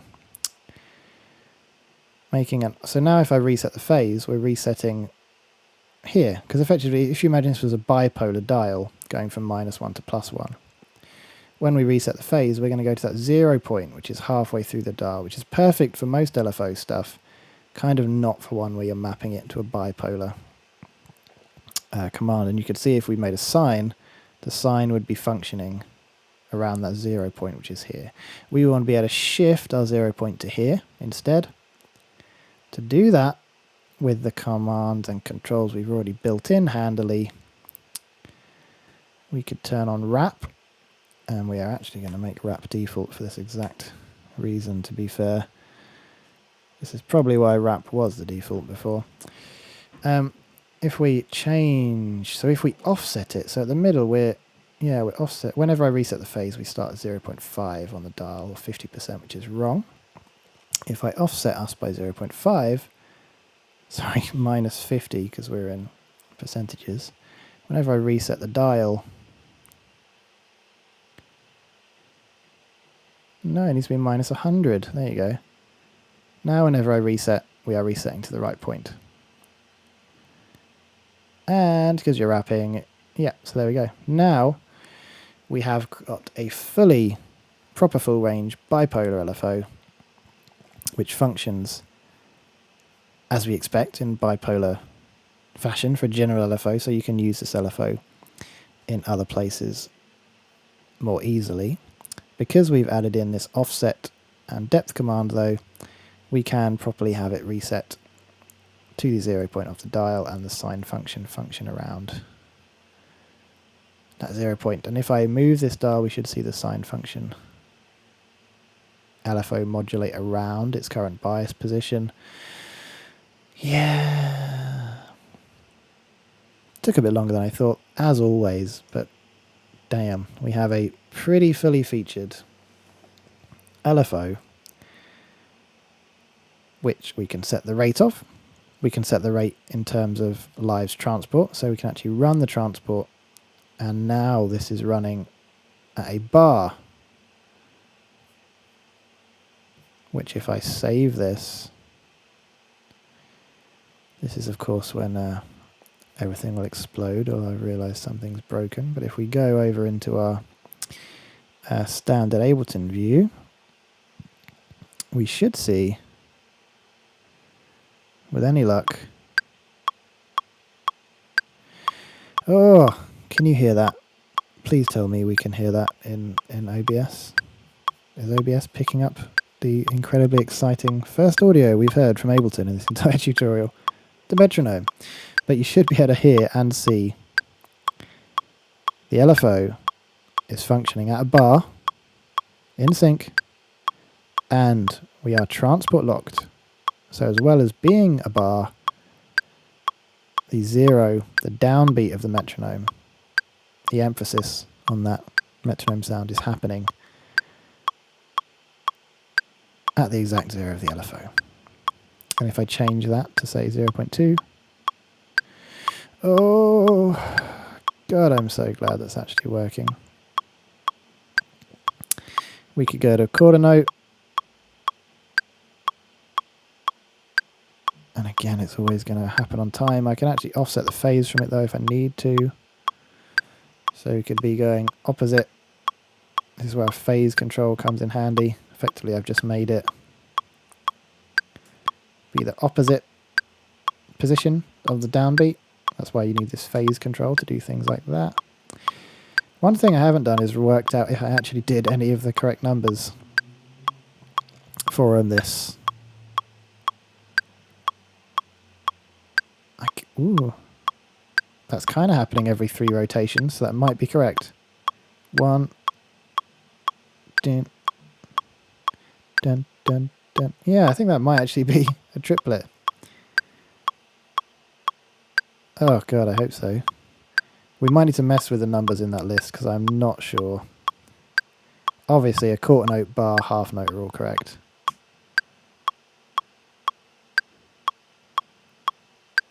Yeah, that's a triplet fitting into a bar.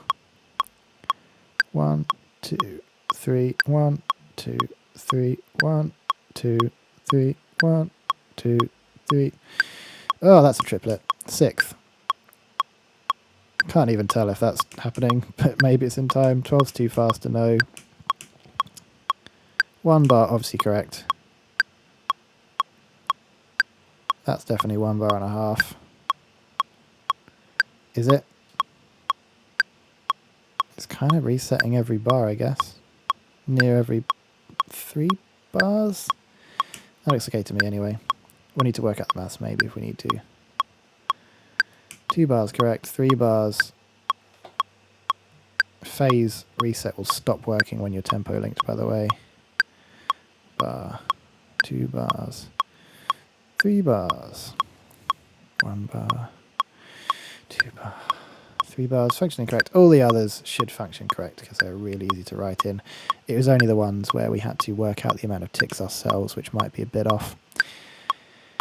All of these are going to work correctly. I'm going to shut that metronome up before we all die. But yeah, and you can even set it to these really slow resolutions, so it's only scanning through every 16. But it's working. We made a pretty fully featured LFO that in this example we have mapped to the scan point. We might want to have a mess with the wrapping.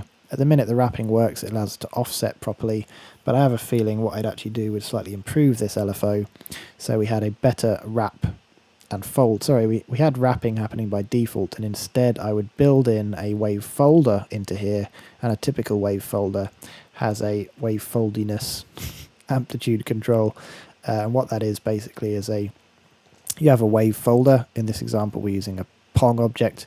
It just means whenever it hits the top of the value it folds itself back down, whenever it's at the bottom it folds itself back up. You have one control called the amplitude or the depth that multiplies things in to the folder, so it hits the top and goes up and down, and then on the outside sometimes you need to do a bit of work to get it back to the right range as well. And we'd have a symmetry control which would add, like it is at the minute, like the offset control, it adds symmetry in to the folder to allow you to create these waveforms that rather than folding evenly on either side, they fold more on one side or the other. So we'd add a depth control, and we'd definitely make the depth go up above 100 so you can make loads and loads of folds. So actually maybe next week we'll do a tiny bit more time adding a better wave folding circuit into our LFO, but we will definitely have the depth and offset as they've allowed us to correctly set the phase to start at the right point when we reset it. Obviously as we're currently in sync mode it won't reset, but yeah, now in all of our waveforms when we click reset we will reset to the 0 point in the right point in the wave. So on a triangle it will reset there.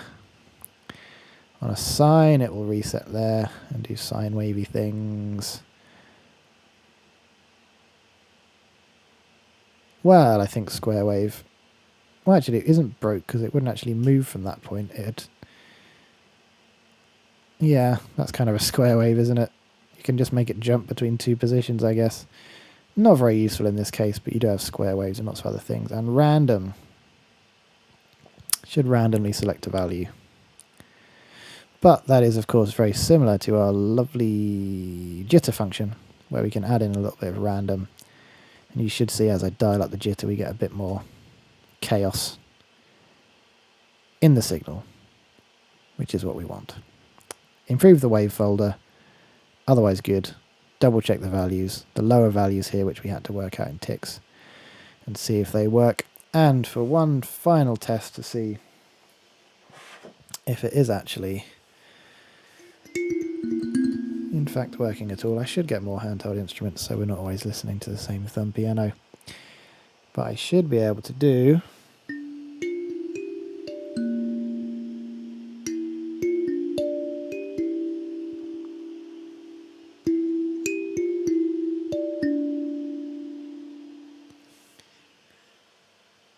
oh, I left loop on. Stupid. Let's do that one more time.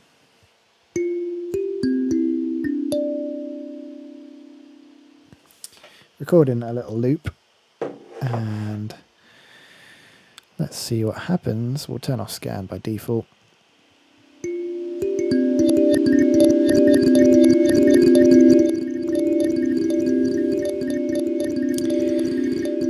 Dial back the density a bit.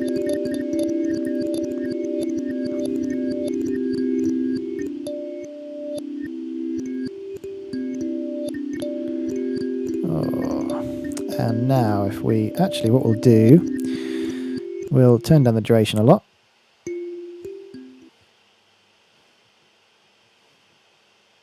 Turn up the density a bit.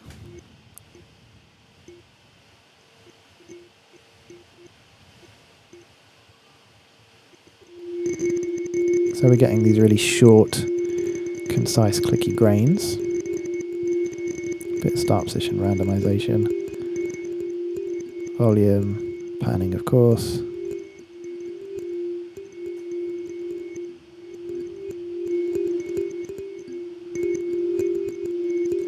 And you should see if I scan through the start position, we effectively get a kind of playback of the sample.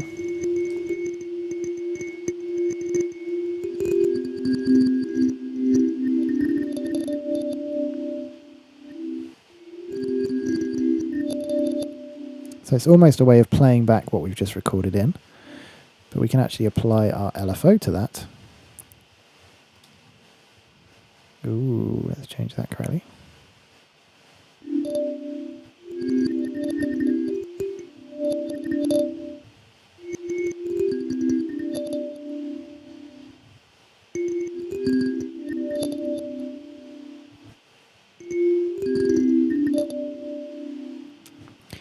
Nice. So now we've kind of got the loop playing back as if we were playing it out. Yeah, and you could do some things like, because there's a horrible on this recording bit of a dead start and a dead end, you can actually shrink down the depth a bit.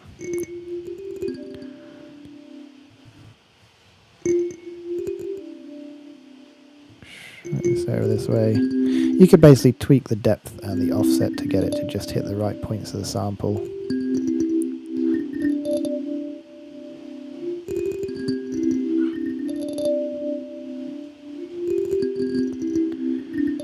Oh, let's get our probability thing on the go.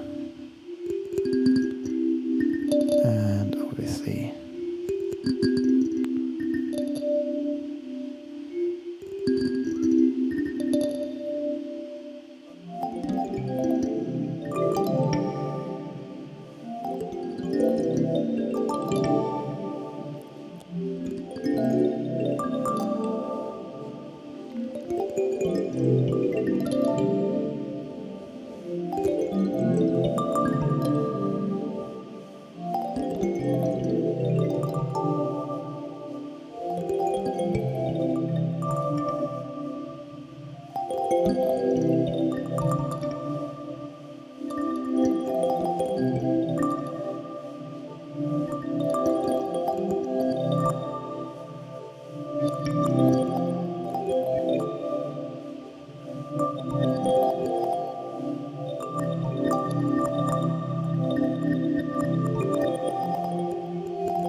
effectively the jitter here is doing something very similar to the random movement we had here. We just can't see it on the dial as we can with our jitter LFO.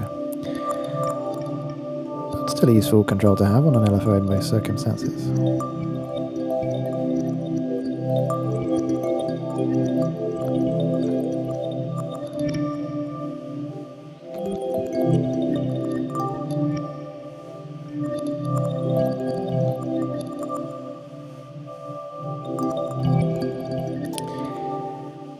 And I think that's probably a good point to call it a day. Longer than ever before, nearly enough, but making a damn good LFO can take that long, I guess. And building a nice little user interface way to visualize it. So that's how you build an LFO in Max, to map to things. If you're going to build an oscillator, you might not do it the same way, because this probably wouldn't anti-alias well. But yeah, you can turn it on and off. It's mapped to something. Sync, unsync. Reset the phase when it's not in sync mode. Different waveforms. Depth and offset to control. Probably for each parameter you'd map it to, you'd want those. We will improve the wrap wave folder functionality, sorry. We'll have a wave folder that just does wave folding. We won't have the wrap and clip stuff going on. We'll do that next time. For now, a function in LFO. That is now mapped to our sample play position and allows us to make nice little time stretchy granular jingles like this.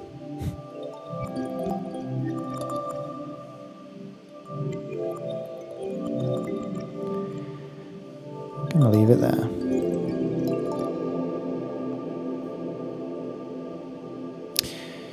Thanks for anyone who tuned in. Hope you learned something about how to program an LFO in Max.